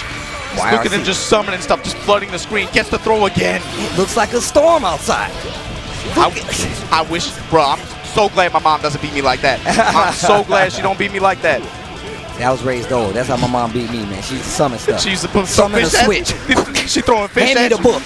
I'm telling you, I got whooped with everything. Let me get that icicle. Nice air throw. To take the corner as well. Good positional advantage. Forcing him to block the laserfish. Puts that vulture seas out there just to be able to say, hey, don't come up here. And then YRC gives yourself an extra movement option after. Nice blitz early on. Nice little air dash and a throw again. Nice 2H. Oh, back step on the second hit of the 5 heavy. And you have to be careful. There's a lot of situations where Sin has true block strings. If he combos in the 2D, it's really it's a real block string, so you gotta respect it. Oh, baits the burst, gets the 6H on the knockdown. Into the flame bubble as well. Oh, okay, here we go. Ice spike. Burst is nowhere in sight. A ways off. You gotta hold this, bro. DC holding out until the very end. Pressure. Gets another throw, and that's gonna be that. Ruki takes that second game. Man, what do you do?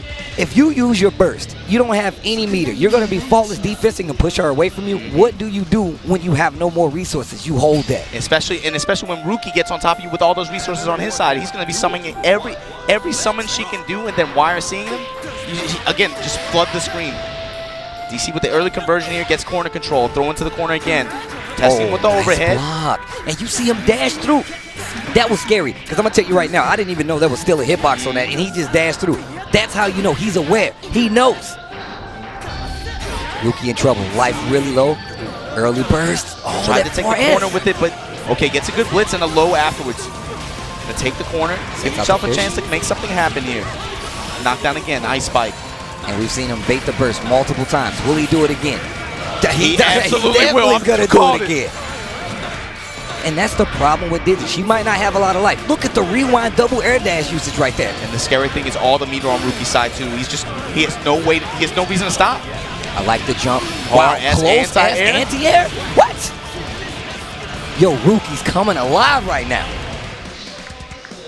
Man, this music. Absolutely. Far as back dash to the slide. Man, this dude is aware and still eats a beak driver. Let me get this counter hit combo. Yeah, counter hit beak at that. Look at that health difference. It's just off one hit. Ooh. Backstep 2K again. Such an important button for Dizzy. That far-reaching low like that goes and gets the grab again. I told you this character, she needs to work that grab. Ruki knows that, and he is one of the best at it. Oh, another blitz. This time it works out. Charging up that blitz makes you susceptible to throws, especially if projectiles are on the screen and you didn't get that stun animation. Nice ice spike again. Just zoning now. The Universal Studios ride right here, man. There's so much stuff on the screen. Senses DC's hesitation, goes up, gets a grab. That was a throw attempt. I just loved it. That's what I was talking about right there. Sends normals in the air, gives them a lot of options to open people up if this is a bad situation. Full meter at disposal for Dizzy. Next hit for Ruki wins. But that's He's going to bait this burst. He's going to bait it. Oh, that's why I ain't say it. That's why I ain't say it. I'll take that back. And that will be that. Moving on with a smirk, too. Ruki, Dizzy moving on through losers. Yo, we got a Dizzy in the top 8 of EVO Japan. That is actually crazy. I can't even believe I just saw that match. We had, listen, for pre-Evolution Japan side, we had Kazuki Dizzy in top 8. Now you get the West Coast Dizzy in top 8 for the actual Evo Japan. Over his, again, his regional partner, DC, out here. So. Now, our next match getting ready to come up. Yes. Omito. Kazunoko. Oh. I think it's Kazunoko versus Nage, I believe. No, it's Omito versus Ruki. And I apologize. Omito versus Ruki. So check this out. Again, both of these guys another West Coast team kill. So, wow, that sucks. Omito Johnny versus Ruki Dizzy. We saw at Toshinsai, which is the national team tournament for Guilty Gear in Japan. Well, Ruki teamed up with Ogawa and Daru from Korea, and that was the significance behind that team. And Ogawa talked a lot about it when they eventually won. He said there's this perception that only Japanese players can be good at this game, and he said specifically, I want Daru from Korea on this team. So he said specifically for the international community, I want you guys to take notice. Okay. I got not only a Korean player to stand with me as a champion on the stage, but I got a West Coast player from Japan to stand on the stage with me. Do you feel like, I know you talk a lot about the rivalries when it comes to territories in the world of Guilty Gear, which is like, I'm telling you, I'm new to this. You telling me this is news to me. Do you feel like this is going to even furthermore set the precedent of a stronger necessary coast or a territory in Japan when it comes to the world of Guilty Gear? Well, I mean, listen, Steve. So, again, Toshinsai, Ruki stood on the stage as champion, but in order to get there, he had to take out Omito. And he got it. Now, that's a first to one. They met again at Arc System Works Fighting Game Award Show where they played a best of 3. Omito won that one. So they're even on events in the past 3 or 4 months. But you spoke a lot about the regions, and in particular, when there's been big regions where both sides kind of meet up, West Coast Japan has been favored as the winners. Ah. Yeah, Arc System Works Fighting Game Award Show, there was maybe half and half on East Coast, West Coast. Top 3 was all West Coast. Okay. Yeah. That says a lot. And when Omito the champion, Takehara second place, Ruki third place. Oh, man. That's a lot of. You need to do a stream talking about this. I don't know where you would find information like that. Maybe at twitch.tv/Majin Obama. But there you go. Put it out there. But anyway, this again, both of these players have a lot of play experience versus each other. I think in the longer set, again, Omito Johnny's going to be favored just because, again, Johnny's reach, he's able to snatch her, and when he gets that touch, he's going to... You'll bet some seafood on that. Yeah, you'll bet seafoodness and cup noodles on that. This is going to be a good one, though, because, again, play experience versus each other, you might see some wily stuff. Dizzy has to be very cautious with how she summons, especially in the mid-range, especially once Johnny gets access to level 3. Even if she's, 60, 70% of the screen away, if he calls her on it, snipes her, puts it to the wall, Oh, that's a done deal. We talked about the damage output that Johnny has at his disposal. But getting that knockdown, I feel like is going to be a little more dicey in this situation. Only because if you get too close in the wrong situation, Dizzy's going to get a knockdown, and that starts our offense. And if you can't hit her with a coin, what is Johnny going to do to stop her? And Ruki in particular is either looking to just, again, run away or get that knockdown early on Johnny before he has access to meter and his best defensive options. Again, this character needs meter to be able to defend very well. You're going to see him using a lot of blitz, a lot of faultless defense, a lot of IBs, but also he's just going to have to block. And against a Dizzy player, you love it when they have to just block, right? Oh, yeah.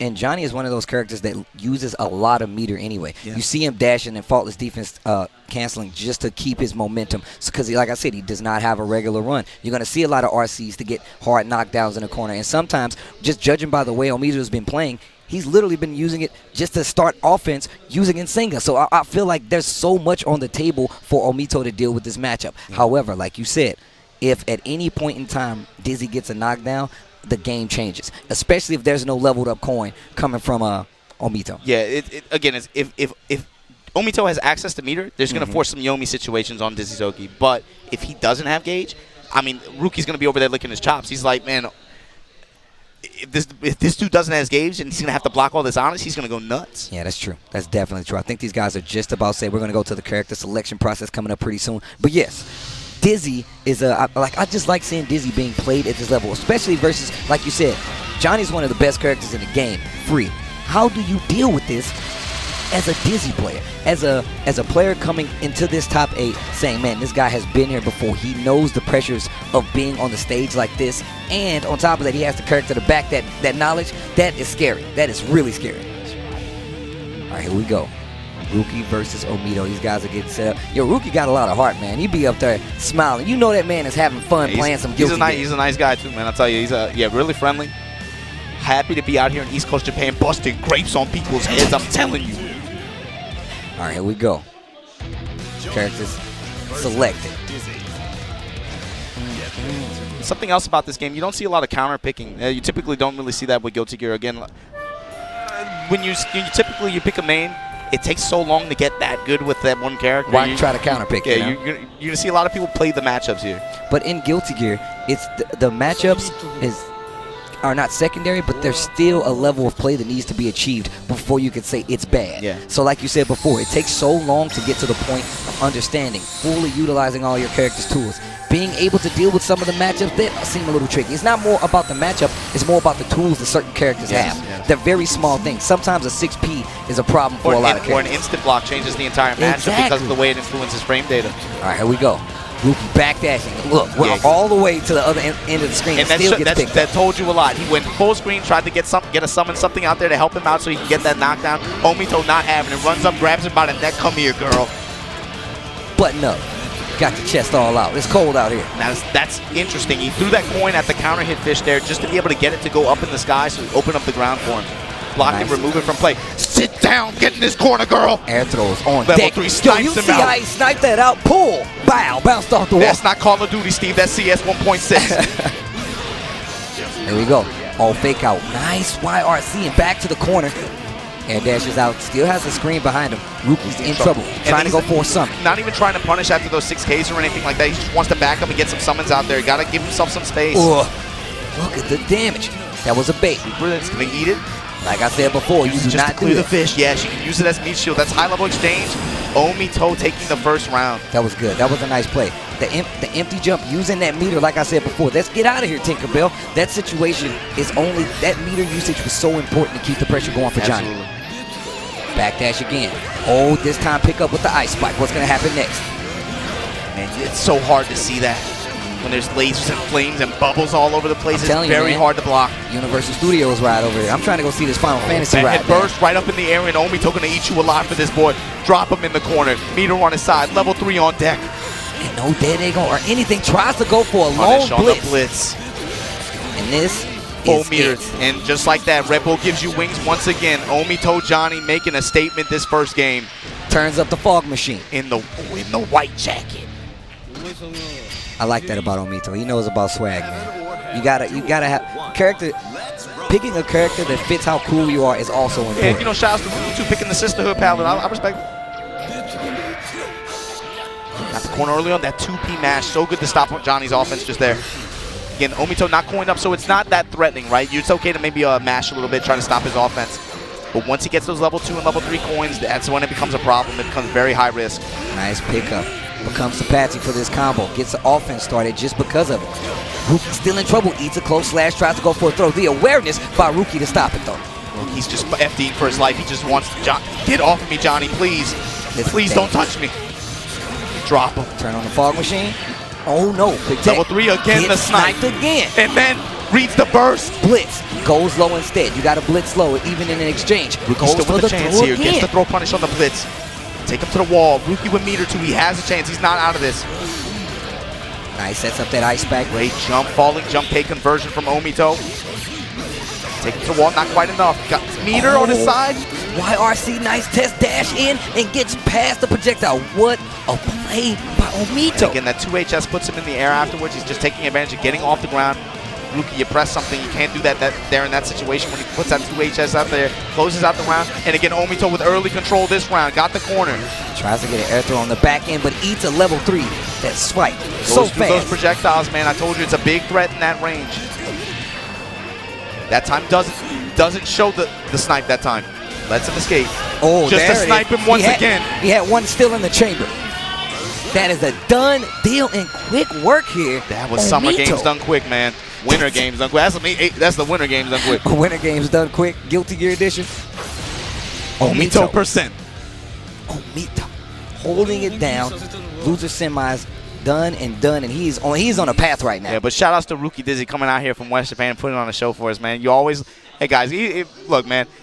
I told you he was definitely looking forward to playing on this kind of stage. We saw him just a couple weeks ago at the Arc System Works Fighting Game Awards show, got 3rd place, but again, for especially West Coast Japan players, a lot of them don't get the chance to travel. For him to be able to play on the stage is very prestigious, very honored. He took it seriously. So how did the tempo change? They announced EVO Japan. You frequent Machado. Do you feel like the people there were aware of what was happening with EVO coming here? It's very quiet. Again, Steve, people out here, they're not going to really necessarily express how they feel, right? Mm-hmm. But it's very subtle. But there was definitely that, like, oh. That was a rumbling. Yes. Okay. It's literally just like, oh, really? Oh, okay. Everybody signed up, and I'm telling you, look, how many people for this tournament? 1,190 something? Mm-hmm. That's, I mean, that says a lot. This game is very, very popular out here. Very, very high level, again, and historic. Steve, can I? Talk to him. Talk to him, Deacon Obama. It's just, they just don't understand, man. I'm going to run a number to you, Steve, 5,823. 5,823. That's the number of unique entrants for the first ever SBO Togeki, the national championships for this game in the year 2003. 5,823? I told you, man, there's something about this game, not unlike some of the other fighting games we've seen this weekend and some we haven't seen this weekend. Mm-hmm. You have to understand this game, these brothers became obsessed. Machabo said, I saw something beautiful in the arcade, and I was looking for something to take my attention. And I saw that game in the arcade. And that story is so common. It sounds like he's talking about his child being born. I saw it in her eyes, and I knew I would not. That's exactly how he wrote it, though. Yeah, and again, it's real, man. You have to understand. For Nage to be going up against Kazunoko right now in winners finals of Evolution Japan, I'm telling you, he wanted nothing more. This could have easily been grand finals. This definitely could have been grand finals. You see Omito waiting down there to fight in losers finals. But we're going back up to this winner's side. 3 out of 5, ladies and gentlemen. You got one more game to make it count. If you really want to get to this top 8 in the very first of many, I hope, EVO Japan 2018. Talk to him. You're going to have to win 3 games, not just the 2. And this matchup in particular, I think player-wise, again, we talked about Kazunoko in any game. You got to wake the Okizeme game, right? What is he going to wake up with? Is it going to be wake up super? Is it going to be wake up forward dash? Is it going to be whatever in this game? You have to be able to normalize. You have to be able to tone him down and then let the matchup play from there. However, Nage in particular is very good at this matchup. I think I've seen him play. Yeah. I've seen him play Ravens before, and it seemed pretty simple. I mean, the 6P that Faust has at his disposal, it's really a scary tool. The fact that he has such a low walk animation, that actually plays a major part as well. You can't let Faust get a little space, and I feel like that's one of the things that's going to hurt Raven in this matchup, because if he throws any item and he respects it in the slightest, what if he gets Meteor? What if he gets a big Faust? What if he gets the bomb? What if he gets Black Hole? That means Raven is going to be in trouble. He's going to have to spend a lot to get out of those situations. And Nage in particular, his mindset with approaching this matchup, you're going to see, if the Raven player does not have Meteor backing them up, he's going to, at least very early on, look for him to represent the mash very early. He's going to mash in those situations where Kazunoko is going to try to reset him. Why? Because he wants to put that fear in Kazunoko's heart. Look, man, if you're going to try to reset me, I'm going to dizzy you. You know you have low dizzy protection. I'm going to get the counter hit confirmed. You already know. And on reversal sides, of course, Raven is going to need Meteor to be able to do his reversal super. Yep. But Faust actually has a kind of ghetto at 5D, right? It's like a reversal option. It's strike invol. You look for him to represent that option, especially once he gets access to Meteor. He'll use the invol from there, use his Meteor to be able to go through, find a solution to the situation wherever it is. A lot of damage still going to be out there for Raven to get. However, I feel like this is going to be a simple game. He's gonna throw you in the washing machine. He's like, look, man, you're gonna block high or low. I'm gonna go get a knockdown. Good. I'm gonna throw another orb on top of you. You're gonna hold these balls, bro. Hold these balls, bro. Oh, you blocking? I'm gonna put this noodle arm. There you go. This Nissan Cup noodle arm. There you go, the Nissan Cup. What's your flavor, bro? Exactly. All right, here we go. Set up. We're going and such a beautiful character select screen. You get a taste of everything when you look at this. You get so many different kinds of play styles, so many different options coming from any game. You will find a character that plays something like this in any game. And on top of that, you know Guilty Gear is a main factor in the fighting game world when other games influence characters off of it. I saw KI, they have characters to play like Guilty Gear characters. You have mechanics that were taken from this game, put in other games, and then you evolve again. We get Guilty Gear Revelator 2, and you get even more cool things. So now, I don't see how anybody doesn't look at a tournament, at a game like this, and just, Daisuke is God. Like, I'm just saying, people don't know what kind of creativity it takes to make something like this come to life, and then to design these characters and have them play out so beautifully. Winners final, ladies and gentlemen, let's go. 3 out of 5. And again, in particular, Nage is going to have a lot of experience with this matchup. Again, Mikado Arcade's Tenkaichi Budokai series, Zadi Hit Raven has been the one that's been setting this character. He's been the standout pilot for this character in arcades, and Nage has great experience against him and has been able to ice him out. Kazunoko's decision-making, though, that's really what sets him apart. Look at the range. Very little respect for those moments. That 5 heavy, oh man, what an obnoxious button. Oh, Nage with the eye. Throws out the candy bar. Don't take that bait, bro. Tech jump K, and that's something that's going to be an important point for Nage. With his tech situations, he doesn't want to get over-reliant on one tech option. Tech drill, tech jump K. He's going to be able to mix them up between empty teching and tech jumping K, tech drill. All right, sets out, hold this ball, bro. Nice block on the low. Like you said before, he is very good at this matchup. In this situation, the thing about fighting Raven is it's scary because it seems like he gets 2 options, 2 chances to open you up after making you block the air dash. There it is again. Kazunoko wise to the escape options. He got the air throw the first time, got the anti-air conversion the second time. Like we said, Kazunoko, definitely a threat. No matter the game, but definitely in Guilty Gear. My man's an OG, like you said before. Get dunked. One more time. What are you going to do? The defense from Nage, starting to activate that defense a little bit. Oh, I like that. Pogo. Just trying to swing on it. Putting that oil out there. Runs through. And you have to respect that. Those items definitely change the game. And, well, they actually make you slip. That oil makes you slip, so you have to be careful. But you have to respect the items that come out. You have to pay attention just like he has to pay attention. Little big body coming into play there. Momo-kun dropping that belly. Once again, look how he backs away from these items. I love the neutral control here coming from Nage.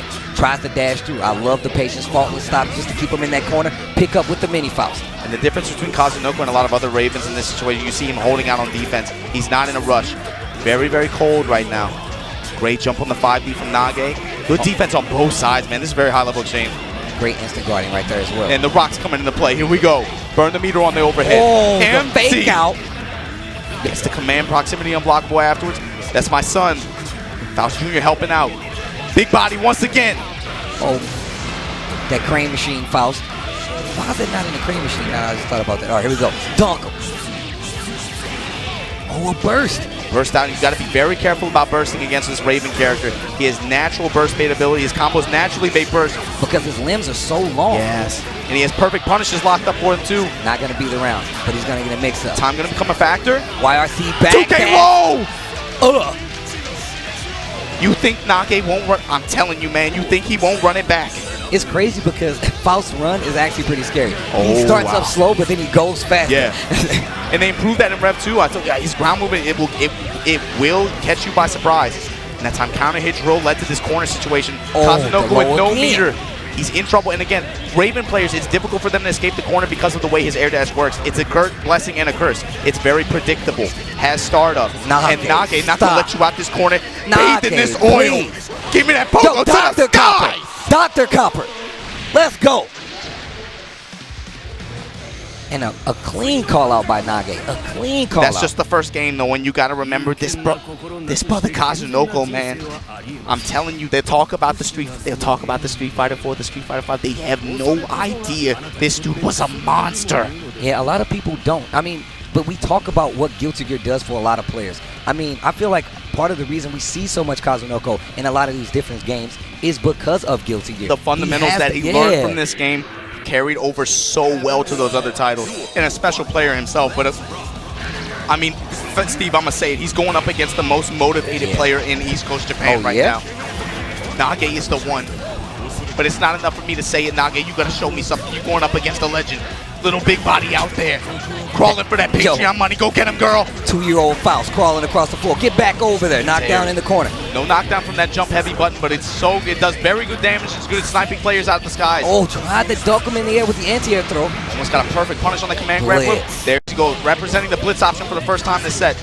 Eating his own donuts. Get those Krispy Kremes. Oh, 2S. Black beat combos. You got to be aware of what's there. Tries to go for a cross-up. Good answer from Kazunoko to anti-air grab that situation, take the corner, but he backs off. A little bit apprehensive. Kazunoko and meter, you got to be a little bit worried if you're Nage. Going my way. The big Mr. Goodbar. Man, I love those things. And again, Raven, low health character, but he does have high guts. He has highest guts in the game. Going to take a little bit more, and what a nice guy. Going to take him to the skies, chop him up right after he gives him some chocolate. And once again, 60 caught him out the early jump range and maybe the backdash. And Nage is feeling comfortable. Like you said before, he's got a lot of experience in this matchup, and you can see he's putting it on display right now. I guarantee you, he saw this bracket last night. I guarantee you he was prepared for this. Nice throw again. He's going to put him really close to this corner. Hits him with the empty jump command throw again. Boil him up again, Angela White. And here we go. You know, Steve, again, Kazunoko lost to Nage in the Evolution 2017 Top 8. This is a rematch again. Opening him up. Oh, wow. Goes hot at time. Stephen Hawking. Black hole. Look at this pressure, and he just jumps out. Uses the needle and the meteor. I talked about this last time. 3 discs. Final Fantasy 7. Oh, my God. The defense. Dude, one of the chips came toward the screen. He had the game's codes. Oh, wow. Counter hit. This is a bad situation. Bombs away. Boston Marathon, throw him back into the corner, sit down! Get your ass back in this corner. 2K low, Nage up 2 games on Kazunoko. And can we talk about that? The 2 out of 3 format in Japan. How has that been received? Because I feel like typically it's a one and done situation. So look, the way it works here, you have to understand culturally, a lot of Steve, there's so many players here. There's so many strong players here. There's the volume of players. Time and space in general in Japan is very expensive. It just doesn't make sense. Okay. So the team format is preferred for if you're an arcade operator. I mean, it makes sense. Yeah, it definitely it accommodates the most people in the shortest amount of time. You guys be getting hyped for this Guilty Gear out here. But as a player, man, what player doesn't like a longer set? You know. Yeah. Players come to prefer this format for sure. But that's one reason why this event is so special. We don't get to see it very often out here. And I feel like that's a very unique thing that the EVO brand brings to Japan. Yeah, having that 2 out of 3 format through full tournament settings. I mean, and then you have 3 out of 5 when you get to grand finals or winners finals. Yeah, outside of a KSB, it's very rare. You're not going to see it very often. But here we go, Nage rocking and rolling in this corner, burning that meter board, gets the stun. At the perfect as well. 7 golden letters. Nage, I'm telling you, Steve, he's been in this position before, but he's never been able to close it out. Nage, can you close it out for me? Can you punch that ticket to grand finals? Jumps over the miss. Oh, 6P in the item. and still gets a little piece of that damage from that explosion. But afterwards, Faust can definitely hurt himself with his own items. Like the walk back. Jump 2K anti-air conversion. Candy bar. And you have sometimes you have to pay attention to the items as they come up out of his hand as he does the item throw. That's how you can keep that pressure going. That's right. why Nage is so good, because he pays attention to it the minute he does it. He's better at reacting to it than anyone else. He's like, again, it's like he's got something going on in his head where he has all the right answers at a given moment based on resources. And just like that, not quite. Yes, the air-to-air jump K. And Nage in grand final is going to be waiting to see who's going to face him after this. Now this is where it gets tough. And look at, you see Kazunoko with that head shake after, like, yeah, I'm just okay. He knows. Wow, so now, Omito waiting in the wings. Losers final coming up, ladies and gentlemen. 3 out of 5, like I said before. We just talked a little bit about that format, how people have come to appreciate, to love, to adore even, I love seeing all the players sets. who travel for this game, they love this format. They talk about it, they're like, yeah, man, of course we want to play the best. They want to play the long set. But you don't get opportunities for that out here in Asia with the way things are. So, again, when you put this kind of stage here, or, you know, a KSB, whatever, I'm telling you, man, they take it very seriously. This is my chance to be able to play in a long set. I can see maybe who's, you know, we get, it's not that 1-in-1, they call it game. Game. Luck game. With these kinds of games in a first-to-one situation. That's true. Bro, that's true. And the reason why, it's because think about the way these characters are built, man. The options that they have. Right, it's very easy. And the game system itself. You have a lot of options that are left on the table sometimes. And you can go, that's why it's really easy to go back and look at Guilty Gear footage and say, oh, I could have faultless there to stop this situation. I actually could have IB'd there. Maybe I should have blitzed. And you see a lot of people start, it rounds up. The more you see it happen. You see the matchup develop. You see it physically develop. And the other thing, though, Steve, is also, you know, it's to accommodate the most amount of people in the shortest time possible. But also, with the way these games are built, I think they also kind of like the team composition factor, because you have to work on synergy. You have to think. Some matchups in this game are very polarizing, right? And so in a singles, it might be difficult for, you know, a Potemkin to maybe get deep. But if you put one on a team, that's a big asset to your team. Changes the whole dynamic of the character, changes how the tournament plays out. Exactly. As well as you have to be able to build around that. And like we said before, in Guilty Gear, matchups aren't the worst thing. Sometimes it's just a tool that a character might have. So having a team format coming into this is not the worst situation, but they don't have that benefit this time around. Oh, you got to stick to your guns, man, and it's not a one-and-done situation. You get those 2 games, you get those 3 games in the case of it being losers finals. Steve, this is fighting games, man. You stand alone. You don't get to look at your teammates and say it's your fault. You let the drop ship go this way or anything like that. This is fighting games, man. If you lose, it's on you. And here we go, singles best of 3 double elimination. This is going to be losers finals. Your Evolution 2017 champion, Omito Johnny, going up against Kazunoko, the man, the myth, the legend. And I'm telling you right now, 3rd place is on the line. Omito is not trying to be stopped. I can guarantee you that. But this is a very special match. I feel like having these 2 play each other on this stage right now says so much about what Guilty Gear is. You get the old guard plus versus the new guard. It said, man. Let the intros rock. And Omito in particular, very good against this matchup. Again, played Zadi in a 1st to 10 just a couple weeks ago. Omito cut that brother deep, I'm telling you. 10. Stabbed him in the shower. He got that set, and he's very good in this Raven matchup. In particular, again, those tech situations, especially when Johnny has level 3, Raven has to be very careful by hanging out in the air. Omito is looking for that snipe. Nice. Jumps right over the knee, right from the start. Gets Sit the down air in throw. this corner. Stay Hold here. this closest. Yo, he's got a burst, bro. You said before, man, Raven does not have a lot of life. Another throw. One. He Sit struck down. this man twice. Turn on the fog machine. That was a really good trade in his favor. Yes. Actually, Raven's normals deal pretty well with some of these situations, but not if you keep getting hit. Shoot the J. Shoot it. Make it rain. Yo, the name of that super is actually What's My Name. Yeah, it's actually that is so what's my name? godlike. That's my name. That's my name. It's a rhetorical question, Steve. Everybody knows your name. Here we go, Tekken again. Omito, same round as last time. Kazunoko with his back to the wall. No gauge on his side. That time opts to burst out. Oh, tries to dash out just to get out of that corner. Johnny in the corner, like, he can't move around a lot, but they make up for that with those big normals. So if Johnny can get you to the corner, it's a lot easier for him to find those hits. Spin that change, get that combo, take that round. And look at what it's taken for Kazunoko to get in this position where he's able to run Raven pressure, and Omito not buckling the guard bar. Yo, look at that bad boy shining up there. Knockdown. What are you going to do? What's the guess? Goes for the throw this time around. That's part of the mix-up. Is he going to keep that pressure going? Is he going to go for a low? Or is he going to go for the throw? No excitement on Kazunoko's side, though. He's not that scary right now. And wow, we went right over the 2S. And Omito going to take the corner for it. Big positional advantage for him right here. Goes empty low afterwards, no conversion after. Burns the meter off Divine Blade. Snipes him out the air. Off the backboard. Those bank shots count. Oh, gets the low. What happened? Good charge blitz. And if you can use a blitz in a combo, it actually takes away some of that burst meter. Get chucked. Get chucked. It actually takes away some of that burst meter. Yeah. So, and that was one of the things that was updated in Rev 2. Now you see a lot of these players using blitz in combos to take away some of that burst from the next round. And I can't believe, I never thought that I would see the evolution of Guilty Gear turn to, yo, you're managing somebody else's burst by changing your combo. That is actually sick. You tell me another game that gives you that. It becomes really interesting towards the end of some rounds. You'll see the way they optimize their combos. Oh, nice. All right, and once again. What shines to me is in the set so far is Omito's defense. When Kazunoko, in the rare event that he's been able to get control, Omito has not buckled at all. He's not moving an inch. I will block all that. And he's not going to be able to get a combo with him because he's not leveled up. No successful Saw him has bobbing hit. and weaving too. I wish you would press a button here. Puts him on that low. Dead angle back to mid-screen. Not going to matter. Omito finds the hit again. Going to drop him. Put them coins out there. Level 3 on deck. Dangerous for Kazunoko to challenge at this point. Omito knows he's going to go through the air. Still gets picked up. He does have burst. RC just to keep the pressure on. Oh, he held it so long.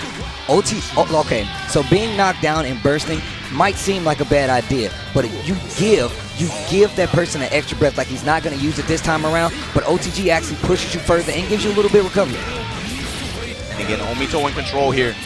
Put Kazunoko's back to the wall with no meter again. No meter, no excitement on Kazunoko's side. This is not where you want to be as a Raven player. Wow, blocks the level 3, but still gets opened up. Back to level 2, drops the combo.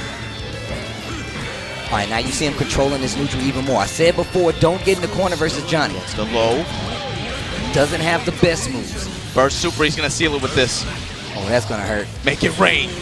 Look at that pose. You see how he flails the jacket behind him? Like, see this cold? Where the wind come from, man? Why the wind blowing? Man, when you this cool, is always a breeze. I'm telling you. I'm telling you. All right, here we go. Kazunoko with a look on his face I haven't seen him make in quite some time. Kazunoko is definitely one of those men who's been here. 5K anti-air conversion again. Same round starts the same way. Kazunoko cannot keep getting his back to the wall like this with no meter. Nice. Sets up, hold it. Nice dead angle. Went for another one. Thought he was probably going to wall take and hit buttons right there. And now you see the change. Early burst this time around. Omito trying to control it early. In with the counter and confirm.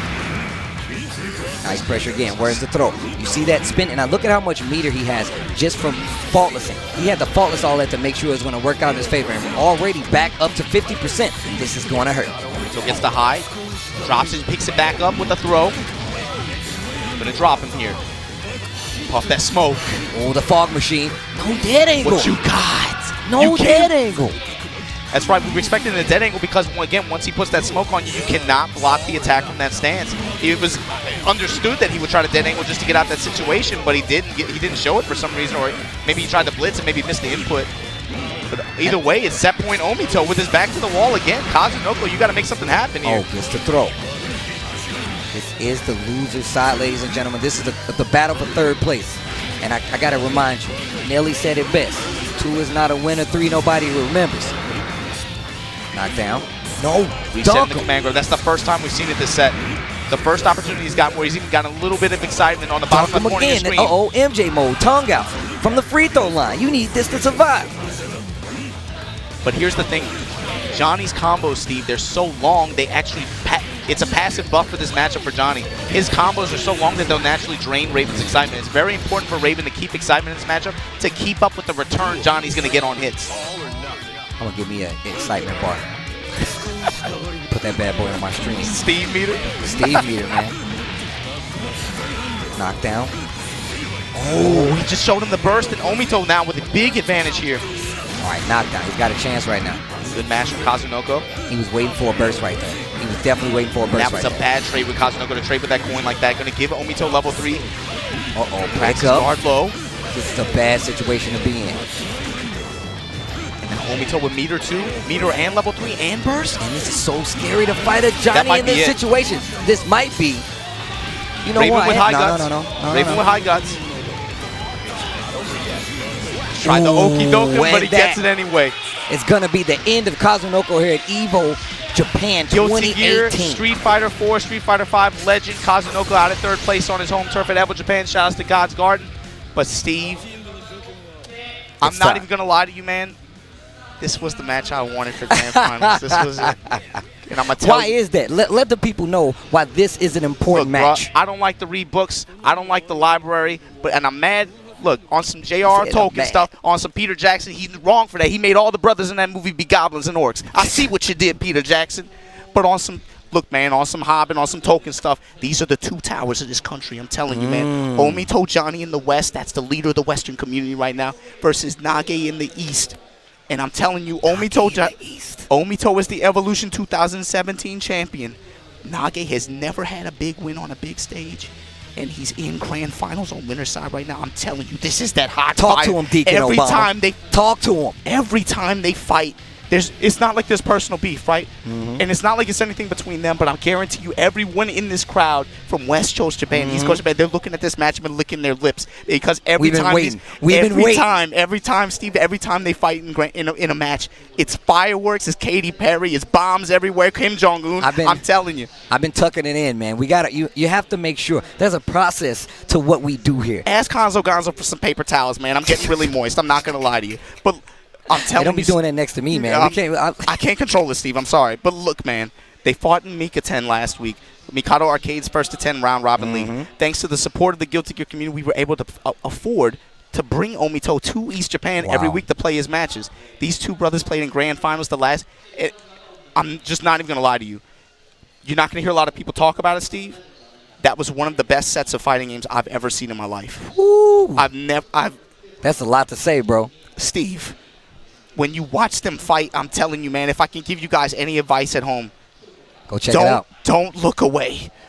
This one is going to mean something, I'm telling you. And he definitely sat down and he's like, I want to see a specific match. He didn't want to jinx it. He didn't say anything. Steve, but here it is. I'm telling Grand Finals, EVO Japan 2018, the first. 15 years. People will talk about this. It doesn't matter what the game is, Steve. Out here, you got on it. It should be very easy to understand for anybody that played a Marvel 2, anybody from North America. The East Coast, West Coast rivalries in those games shape those scenes. But people don't understand that out here, it doesn't matter if you're talking about Tekken, Alpha 3, any of those games I'm talking about that set this country, this dungeon surrounded by water on fire. I'm telling you, Deacon Obama shaped these scenes. Are you trying to run for president? Why you got to hit the table? I'm sorry, man. You got to understand, bro. When these 2 sit down against each other, you're watching the culmination of 15 years of fighting game history. That's true. They're fighting for what remains of that, man. I'm telling you, this is very much that set. This is that fire. You don't get that kind of competition all the time. I mean, and that's the beauty of EVO Japan. I mean, I know I keep saying it. I know I keep repeating it. But you have to remember, there's not been instances where we get to see and partake things like that. You guys are in for an actual treat. You guys are in for an actual treat. I'm trying to tell you guys right now. This is the one, I'm telling you, for this generation. Talk to them. Look, people. When I speak about the love that I have for Guilty Gear, it's about how much competition is packed into it. I came into Guilty Gear a noob. I came into Guilty Gear a baby, an infant. I couldn't even walk in the streets of the FGC. Look, man. But when I tell you right now that I came to the promised land of Guilty Gear. Steve, I went to Mikado. You a product of your environment, I'm trying Steve. to tell you, man. This is how it works. And you guys, I'm telling you right now, I'm trying to, man, I'm about to pop some cup noodles in this bad boy. When you get off of work and you go into work, you clock out, you clock right back in that arcade. That's what I'm talking. They talk about it all the time here, man. I came to Mikado. I went to Mikado, and it was businessmen in there. These men was in there dressed like Obama playing Guilty Gear. Steve, when you get off work, you clock out, you go to the arcade, you clock right back in, and I'm telling you, bro, we talk about it out here, the weight of the coin. We've gotten away from this. Coin? We've gotten away from this. We forgot what this is like. That's true. But when you have to dig into your lunch money for another shot at that guy on the other side of the cabinet. Look, when you gotta eat and you gotta put a coin in that machine and you gotta make a decision, you say either I'm gonna be good or I'm starving. Steve, the most important ingredient, if you don't put some soul on that coin, then get the hell off the cab. That's what I'm talking about. Brothers, play or go home on that stuff here. I'm telling you. Ladies and gentlemen, Guilty Gear Grand Finals EVO Japan 2018 is about to get started, and like I say, let these intros rock. Nage, Faust versus EVO 2017 champion Omito Johnny. Let's go, ladies and gentlemen. Talk to me. That's what I'm talking about. Oh, nice. Open up early. And again, this matchup, Johnny's going to, again, Nage and Johnny both have comparable reach, but it's going to come through return. Johnny has the favor in return. Nage has the potential to create some chaotic situations, and he's got to be able to get on Omito early without meter. You see him mixing him up there, got him in the corner. Great interception on the dash out, off the bomb blast. Uh-oh, is that Katy Perry Show back me some there? rocks. Explosion? Oh, meteors. You got to be careful. Get picked up again. Go for a reset 2 ways instead. counter hit. Nice. Air 2K just to keep that pressure That going. pogo. Flexing on him. Oh, I like the back dash Oil to him keep up, him in the Rachel corner. Star. He completely missed the Insinger. 5P interception on the 6K attempt. Another Here we go, interrupt on eats the him up dash. low. Burning all his meter, he just wants to keep up this offense. Omito not much on his side, but Omito can make these comebacks happen, and that's not a good way to start it. That black hole still helping out Nage. Corner pressure in favor of, It can run it back just like that. Again, the return. He's got burst, gotta be careful.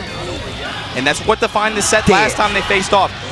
It's going to come through this. You want to watch the reactions on techs, air tech situations. Both of these players make very high momentum swinging decisions off of tech, but also the burst mechanic that's going to come into play. Whoever bursts better and whoever reads techs better is going to win the setup.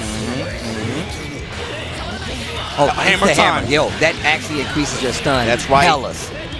1 or 2 more counter hits, and Omito's going to be in trouble here. Eats wow. the overhead, burn the meter. Omito, no, you dropped the combo, 5K to knock him off the pogo. Yo, Omito, better. you got some work in front of you. You got some work in front of you, boy. Gets the 5P. So, now, we talked about this. The fact is, Johnny does not have a regular run. He has to spin meter or put a button into space to cover instead of actually getting in. And he knows that. Nage is aware that Johnny does not have the best movement, so he's going to have something there to make sure he stays honest, and that's how he's winning these rounds. And if he keeps it up, he's going to win these games. And Faust normals are typically a little bit slower than most characters, but they have very stout hitboxes out in front. Perfect for interrupting Johnny's dash-ins and his 6K attack. You saw it happen a lot in that first game. You said the range was important. All right, here we go. Oh, good jump in from Nage at the round start. And he's not, again, that's a dangerous, it's dangerous to do it when Johnny is coined up. He's going to represent it early on in the round. Look for him to maybe change that up later. It's going my way. He's going to get Okazeme off of this. Nice guy. Give him a donut. Burn the meter off the far edge just to take him to the wall again. Eat him up low. Conversion here. Knockdown. A nice guy. Giving him some more chocolate. Goes for the command grab. It whiffs. Yeah, definitely not close enough for that. They fight back to the middle of the screen. Nice air 5K. The reset option. Nage is fighting Omito. This isn't Johnny versus Faust. This is Nage versus Omito right now. Jump. Tries to go for the throw.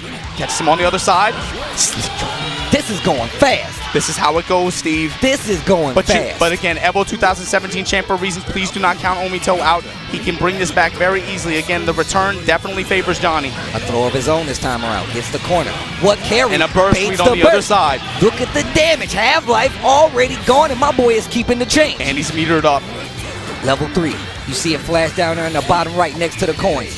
5D involved. Burns the meter just to keep it safe. Look at this pressure. Just instant guard.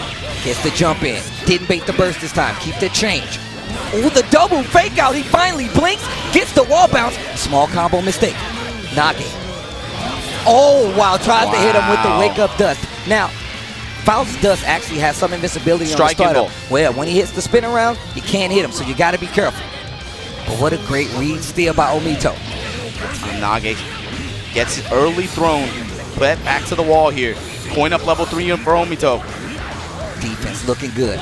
And wow, and we're seeing the meter management that's happening in front of you. You guys don't even understand. Oh my God, did He's you see the boost? Perfect guard. That far-reaching 5K? Counter hit.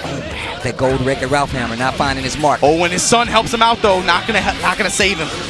That actually helped him out. He dashed in extra far because he recovered fast. Damn, I love Guilty Gear. Throw. Stay in this corner. Chuck. See Nage just teching and then FDing in the air, The fog expecting a machine snipe. puts it on. Good trade.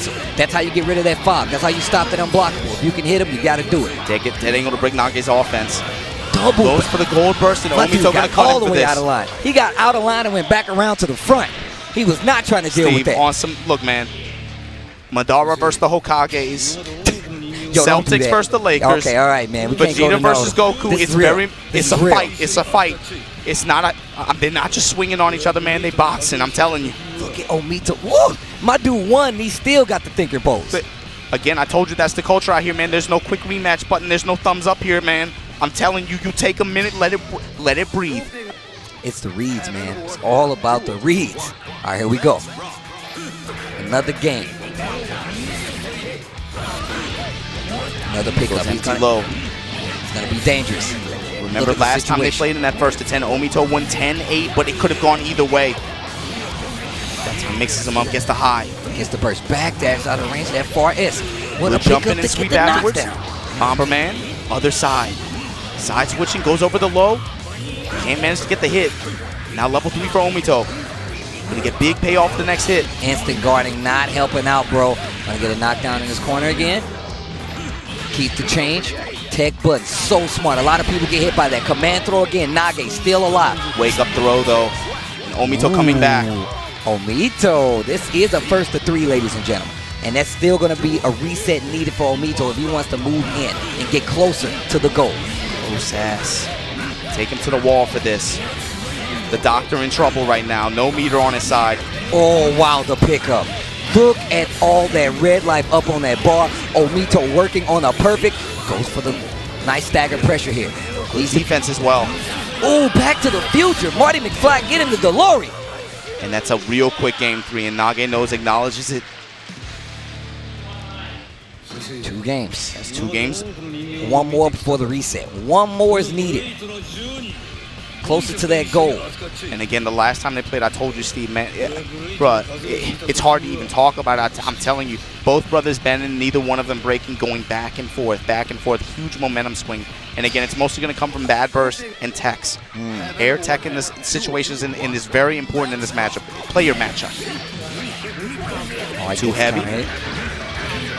Gets the counter hit Pogo. Omito burst out. Doesn't want to take the Oki with his back to the wall and no meter. Ran into it on purpose just to get rid of it. Didn't want to have any kind of setup. Uh-oh, squeaky voice Johnny. Still cool Johnny.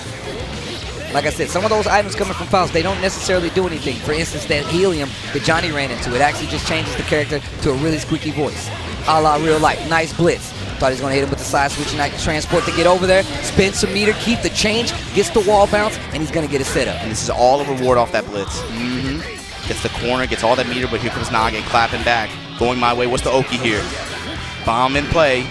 Oh, he just backed off. Putting that Jenkum out there. That's that nasty cloud. That's what switched my boy. Here we go. Be careful. He's going to switch his offense. Faust Jr. in play. Like I said before, you have to be aware of those items. Sometimes even more so than Nage. Rocks incoming. And Omito going to take the hit here. Puts the burst out. He was willing to spin the burst just to fake him out and get the throw. All right, he has a burst though. What's going to happen? Last coin. Sets up the fog machine. Unblockable. And he didn't burst. He held knew. it. He knew. Held it. Yeah. He's like, look, man, if I burst wrong here, I'm still going to lose, and I'm not going to have those That's right. resources Remember for the next round. last time Omito cut him hard for it. That time he just accepts it.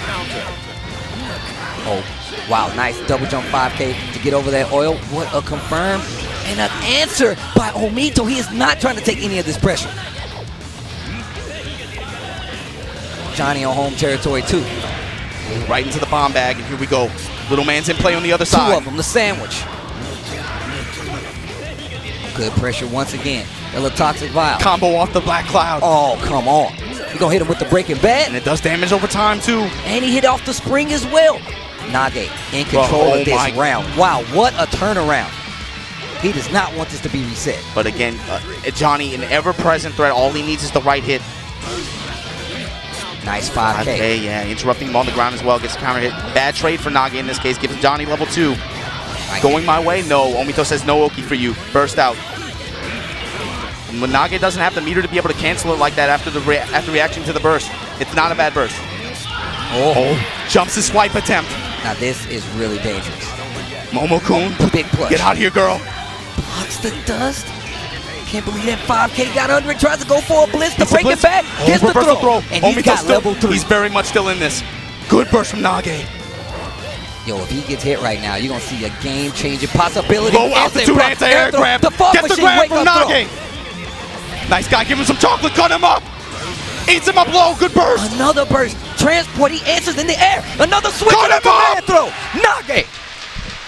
Again, you cannot stop this Bro, man. I'm telling you, Steve, it goes back and forth when you watch these two play. It's so fast. It's so fast. Going into another You saw game. the adaptation. Omito was giving him a lot of respect earlier. I'm willing to block. I'm willing to block. I'm willing to block. Okay, you gonna block? Cut him up. Command grab. I wonder what's going through his mind right now. And he represented a lot this game. I'm looking for Nage to actually change that going into the next set. Next game, rather. He's going to need it. He's So Nage can close this out. Omito on the Steve, verge. he's never won a big event before. He's never won on this kind of stage. Omito trying to stop this man. He said, "My life is guilty here, Steve." I'm telling you, man. You only hear that kind of poetry when people die and people born. That's it. And he's got this corner now. Trading gives Johnny level 2, gives him some Krispy Kreme. Nice guy.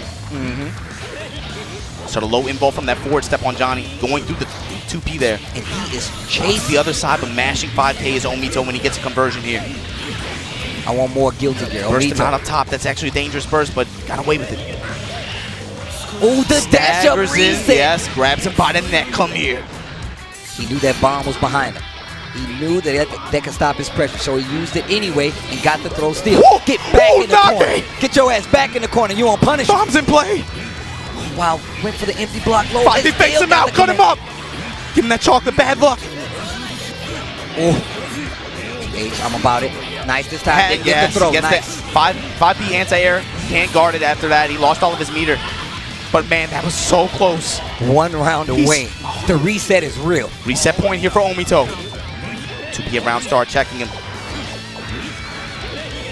Oh, dash up again. Tries to get the close S. Almost pushed him back into the bomb. Counter control. Double counter. Burst out from Omito. Level 3. Oh, Hammer tries to time. get another throw. He's getting greedy. Nage knows. What's the Oki? Springboard. To the skies. Conversion off the springboard. Air throw. Get off And it. here comes Omito. Now much Another gauge. Goes one, in for the Chuck. throw. What's going to happen next? Gets the knockdown. Sets up. Oh, low air dash. Good bar, right? RC. Not close enough for it to confirm. Spends all his meter. Everything is on the line. Back to Wanted the everything future. just for a chance. That burst is there. Another throw. Took him again. And again, you see Nage changing up his tech patterns. That time Omito read it, got the throw on the ground, snipe him out the air. We have a reset. What's my name? Shoot the J, shoot it. We got a reset, ladies and gentlemen. All right, here we go. Business is picking up. I wanted more guilty gear. I got my wish. What does Nage have to do different? What does he change to stop the momentum coming from Omito right now? It's Yomi at this point. It's really just them two playing rock, paper, scissors. Again, those tech situations, you saw it go back and forth. Them changing their tech timings, tech activities from when they get reset in the air. That time, Omito just got the checkmate after the... You saw Nage hold his buttons, right? Didn't tech and hit any buttons in the air. He got him on the ground. Omito read it, got the throw again, and reset. It's just Yomi at this point. You got to read the other player. All right, second set going in. Black beat combos matter, bro. They still take damage. Trust me. Nice. Good drill out. A dash up again. That He 5K is not is letting just, Nage get that that 5K space. is an ever-present threat in mid-range. The way it rocks him back. Okay, Nage now with the chance. Omito with a lot of meter on his side. Got to be aware of blitz or dead angle. There we go. There you see it. Chop him up again. Little big body rendered ineffective there. No, she's still out there. Stops the item throw. Acme Anvils. Hammer time. Heats him up low. Completely whiffs it just to get the low. Unfortunately, no meter for Nage's side. And Omito, he can still run this back very easily. Look at the gauge on his side. Level 2. Oh, Bad trade from Nage there. almost got a pickup. Tries to go for the air throw. Nice just awareness. Jumps just out of range with the air throw. Falls with the jump K and converts. Thank you. Took the words right out of my mouth. The mind right out. Took it right out my mind. Sweep around start. Trades with the coin, unfortunately. Eats him up low again. Take him to the wall here. Oil him up. Nice and lathered. Uh-oh. Gets the counter hit Pogo. It's going to be a bad situation. Blow him up. Hold this explosion. The zoning. 5K counter hit. Wall once again bombs away. Trade with the coin. That time, jump kick conversion from Omito, so clean. And still gets the combo. That brother look good when he work it. I love looking at a man when he's working. Now, big advantage for Omito, huge momentum. So when you see how easy it is, 5 heavies just swinging. And just like that, we're going into the next game. Last round. Shoot the J. Shoot it. Make it rain. He actually pushed back his own jacket. Like, I know you see me styling. You're just mad because I'm styling on you. See that 2P at round start. That time Omito won the round start. Got the coins to trade with him. Gets the spring again. Go to the other side. Take a chance with these items. Throw them back to the corner. I love the awareness in the air. Nage getting more and more counter familiar. Hit. Yeah, gets that counter hit jump H. Good trade for Omito. He got his dangerous position. 2K low. Stops the low early. Gets the command proximity unblockable. Oh, wow. Off the bomb blast. Drops it. That's rare drop. Gets him with the overhead, though. Oh, wow. 6P to catch him close, and Nage up 1 game in the second set. You see that crouching kick? Yes. Just to stop the approach in the corner from Nage. Still didn't work out. Crouching kick into coin. He wanted to see what the options was. Nage just too ready, too aware. We talked about this. That was a rare drop. Nage is one of those people who has so many confirms from so many different situations, and in that situation it was surprising. Not surprising. Not surprised there. Yeah, when he gets tagged in anti-air coin that time. 6P from full screen. Boosies. Y'all don't know what pussies are. Y'all talk about this fireball back and forth low forward crap. 6P full screen. Hit and bone, bro. Hold that. 5P gets the standing ground conversion. In the oil. Not going to do that much damage, but look what it did for his meter. Look what it did for his screen positioning. Gets the corner. Level 3 on deck. Great tech from Nage. Not going to matter here, unfortunately. Back to the wall. No guts from Dr. Faust. To jump up. Omito still alive in this set. Again, big read there. You saw him drop that set play on him. Burns the meter. He knows Nage's going to jump out. Put it right back on his head. Nice pick up again. Jumps out of the spring pressure this time around. And I feel like one of the strengths Omito has going in is the fact of how he's dealing with some of these items coming from Faust. I said that myself, that it definitely changes the scope of this match, knowing how to deal, work around, and use them against Faust himself. But you got to be aware of those items. Bomb in play. Now you're going to have to, stop his pressure. Let the bomb do some work. He knows Omito's going to have to work around it as well. Dead angle just to be able to take control again. Good blitz from Omito and conversion off of it. Blocked the Breaking Bad chemical valve and still did a combo. Another reset. Wow, not reversal close throw. enough. This could change things. That low hitbox from Faust coming back to harm him. Wow, and still gets the pickup. He has burst though. And Omito bringing it right back 1-1. And right now, I'm surprised Nage didn't burst, but I feel like he's doing it to throw him off. He's like, you know what, I'm not going to burst when you think I'm going to burst. Steve, it's called a bareru. That essentially means to be downloaded. In a long set, especially these two players, and remember, they just played a first to 10 the other week, and that went the distance. The struggle to not be downloaded, you cannot be consistent with your decision making. If you have multiple options in a situation and you become insistent on one, at this level, the other player is going to read that hard. So holding the burst there, I like that, especially because in that last set that they played, bad bursting again got Nage in trouble, ultimately cost him. Pressure coming from Omito again. Look at this offense. Willing to just block. Look at that guard gauge. If he finds a hit, this could definitely be a problem. Finally gets cracked open, and there you go, 50% right off the bat. Back to the wall, Nage in trouble, and it's looking a lot like the first set, right? Back and forth, and then Omito just finds control. Oh, off the wall. Backs up to the wall. Bit. There you go. Air resets throw, and gets the air throw. What changes? And I feel like this is so touch and go. You talked about how back and forth this gameplay is. Bro, when the set takes on life of itself, it becomes a force of nature. Block on the meteors. Back and forth, back and forth. Both bending, neither breaking. Wire sees it, he noticed it, but then he comes in with the 5P conversion. Good burst out from Nage. He doesn't want him getting put in that position early, especially when Omito has meter in the corner like that. Great awareness there by Omito. Like I said before, you have to be just as aware of those items from Faust as Faust is himself and the player. And Drew, you're going to come and help out his pressure, actually. 6P out the air, 5K trade here. Oh, I like that. Off the wall tech and actually follows defense. Finally opens him up with that 6H. Nage with meter now, too. Dangerous. Burns it on the overhead. Yo, the slow motion coin Coin? toss. What the hell? Ouch, ouch, ouch, ouch, and ouch. Not quite dead done yet. Throw. Reversal throw. You thought I was going to be afraid? And just like that, it can end right here. Yep, he has level 3. Oh. That was dangerous. That was like a bullet whizzing past your head. Punish. If you ever wanted to know what it sounded like when a bullet whizzed past your head, that was it right there. Especially because in that situation, Nage had been showing jump before. He was trying to snipe him out. That's the edit. Again, that back and forth. Like a river. Blitz. Great held blitz there. And gets through the meteors. So smart. So aware. Okay, again, Golden Hammer out there. Comes in play. Nice block on the 6H again. Jumps out of the corner. And Nage's ground control is actually ridiculous. And the hammer, dangerous for both players right now. Gets a trade. Trading again. And I feel like that works out for Nage. Because he gets away.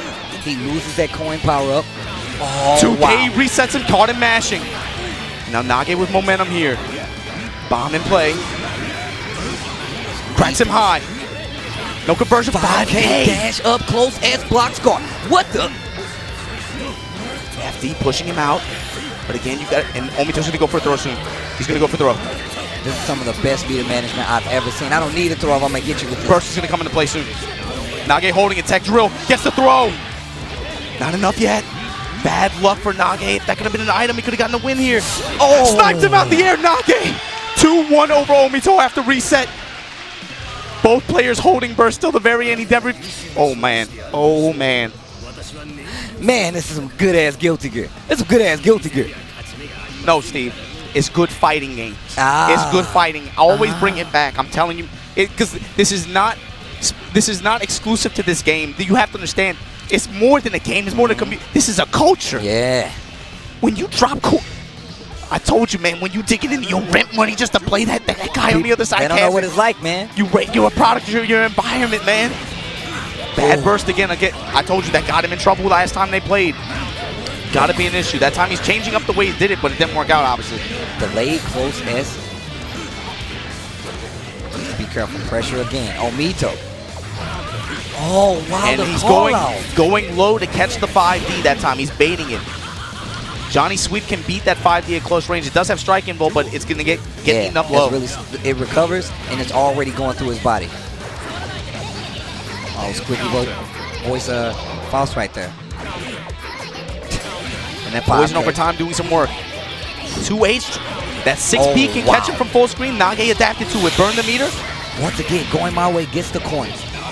And Meteor on top of it. Dashes to the other side. He tried to outrun the Meteors, bro. Got clipped by 1 at the end. Still in it, though. Omito not out of this by any means. Level 3 on deck. Gets eaten up low, though. And now Nage. Oh, my God. Nage at set point. Nage at EVO Japan point. Back up. He was expecting a dash in. Weapon sweep. Omito going to grab you by the neck over. Drop you in this corner. Coin up. Tech jump K. He hasn't shown that in a while. Oh, wow. Raw pogo. Oh, Omito bursting out. He wants to. Look at him back. Dash back and forth everywhere. From long range. Gets the counter hit. Blow back. Level 3. Close S. He wants the damage. Omito in control now, Steve. Going to drop him here in this corner. Got, again, level 3 on deck. Lots of meter. Nage jumping. Looking for some way out of here without getting tagged by that level 3 in the air. There he goes. Gets tagged by it on the ground. Nice read right there. You see that 6P chase. And Omito now going to put that turns up the fog machine. You still going to hold that. Oh! We're going swimming. Kevin Spacey super. What cup noodles is it? Oh! Hashtag me too!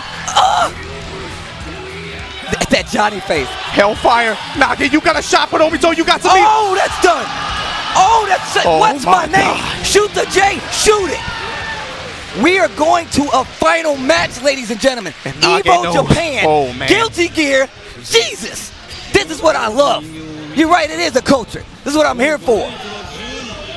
Woo! You thought it wouldn't go there. What did I tell you, man? What did I tell you? This is some of the best display of fighting games I have ever seen in my life. I'm telling you right now. I told you every time they sit down, it's hot fire. I'm telling you, they don't know what they're fighting for right now. I'm telling you, everyone from Japan is watching these two, and they have the same thought.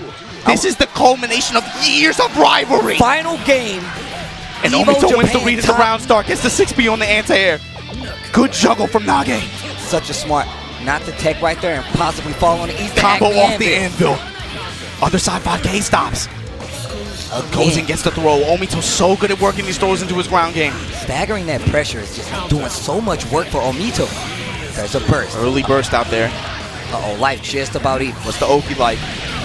Feints him, gets him with the command proximity unblockable. Oh, he might be able to fall asleep. Oh, 5D threw it! God. He just used the invulnerability on 5D to get through, shoot the... Oh, my God. Hold this bomb explosion.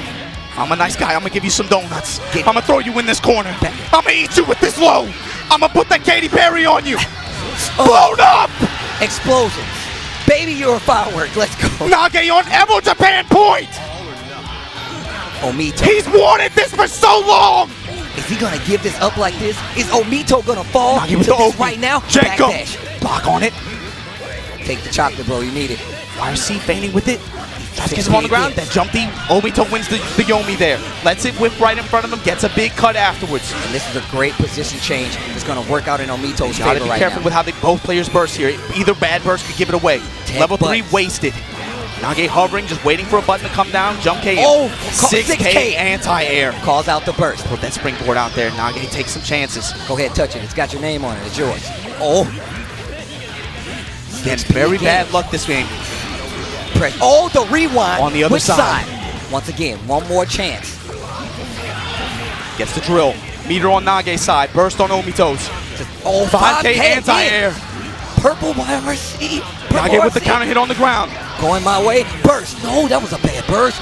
Oh my God, we got a final round.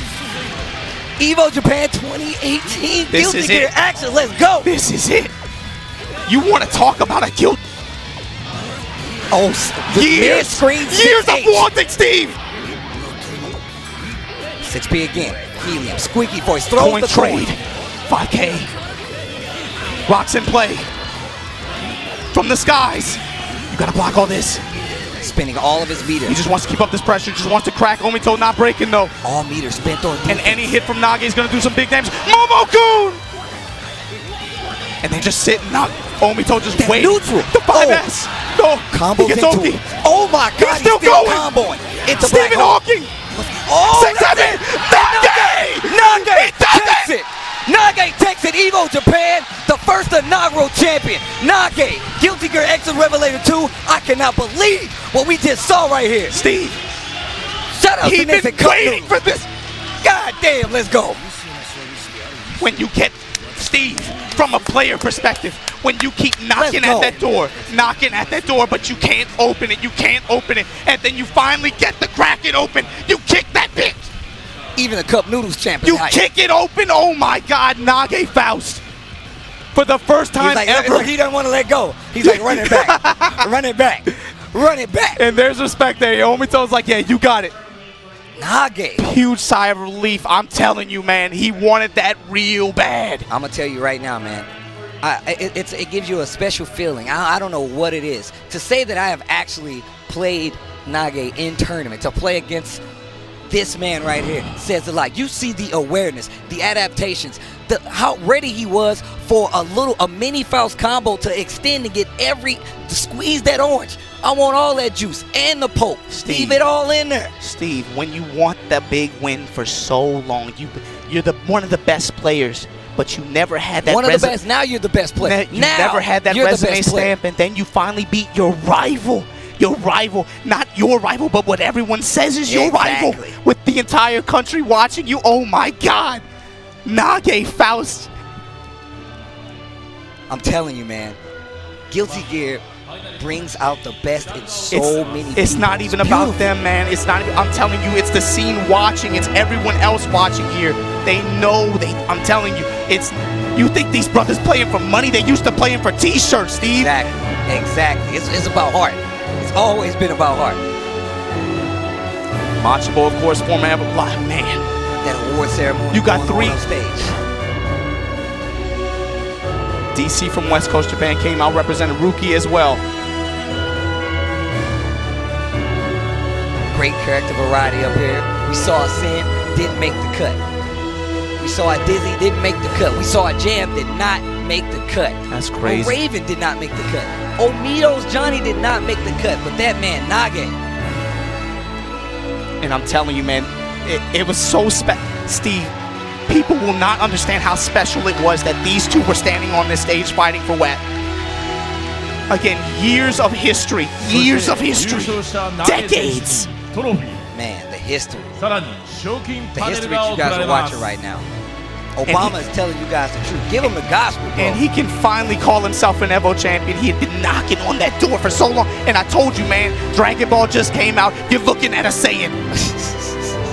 He will lose and he will come back stronger every time. Nage. Guilty Gear X Revelator 2 champion here at EVO Japan 2018. Kicking the door open. This is my stage. You know Omito wanted to run that back. You can tell by the side eye. He's like, man, I want it again. But run it back. Baby, I told you, when you get a duel like that, that's as good as it gets. That's as good when you get those two on us. I'm telling you. Final game, final round, after a reset, Omito still goes down in second place, but it wasn't for lack of trying. I can for damn sure tell you that. Look at that, man. Get these cup noodles on the stage. Take this championship jacket. Man, where can I? You can't buy one of those, Steve. That's the problem. They're only given to the Evolution Japan champions. They look good, though. Yo, listen, hit me up. I want one. Yeah, for sure. Big, you got and look, man, you got to give big thanks to Cup Noodles out here representing. Yes. And look, man, supporting the scene, putting the scene on their back out here. You know why this happened, right? Absolutely. Nissan was missing. And that's what you get. You get EVO I'm Japan. so glad you put it out there. You get EVO Japan when Nissan get in. You get EVO Japan. I'm just saying.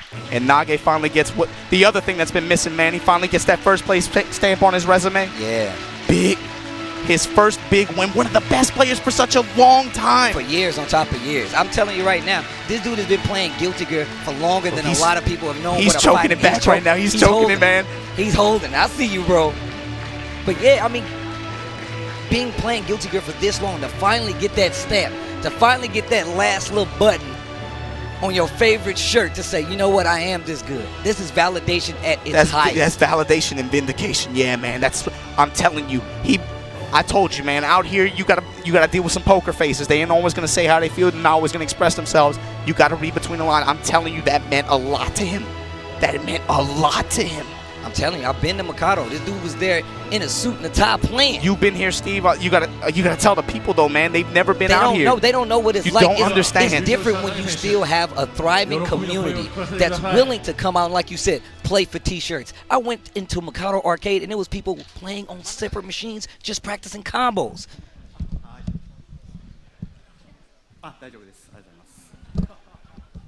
It's Nage. 昔から知ってる人たちに対して言いたいですが、やっと優勝しました。ありがとうございました。 He finally got the win. He's like, man, I feel good. I got this win over people that I've known for a long time. And I got it. That's what he said. Talk to me, baby. Nage, your Guilty Gear Revelator champion. Oh, man. There's a lot of things in this world I call a spectacle. That is but about Guilty Gear. Hold on, right brother. now, Hold on, that session we just watched. Hold on, Steve. Let me fix my hairline. Hold on. Talk to me, baby.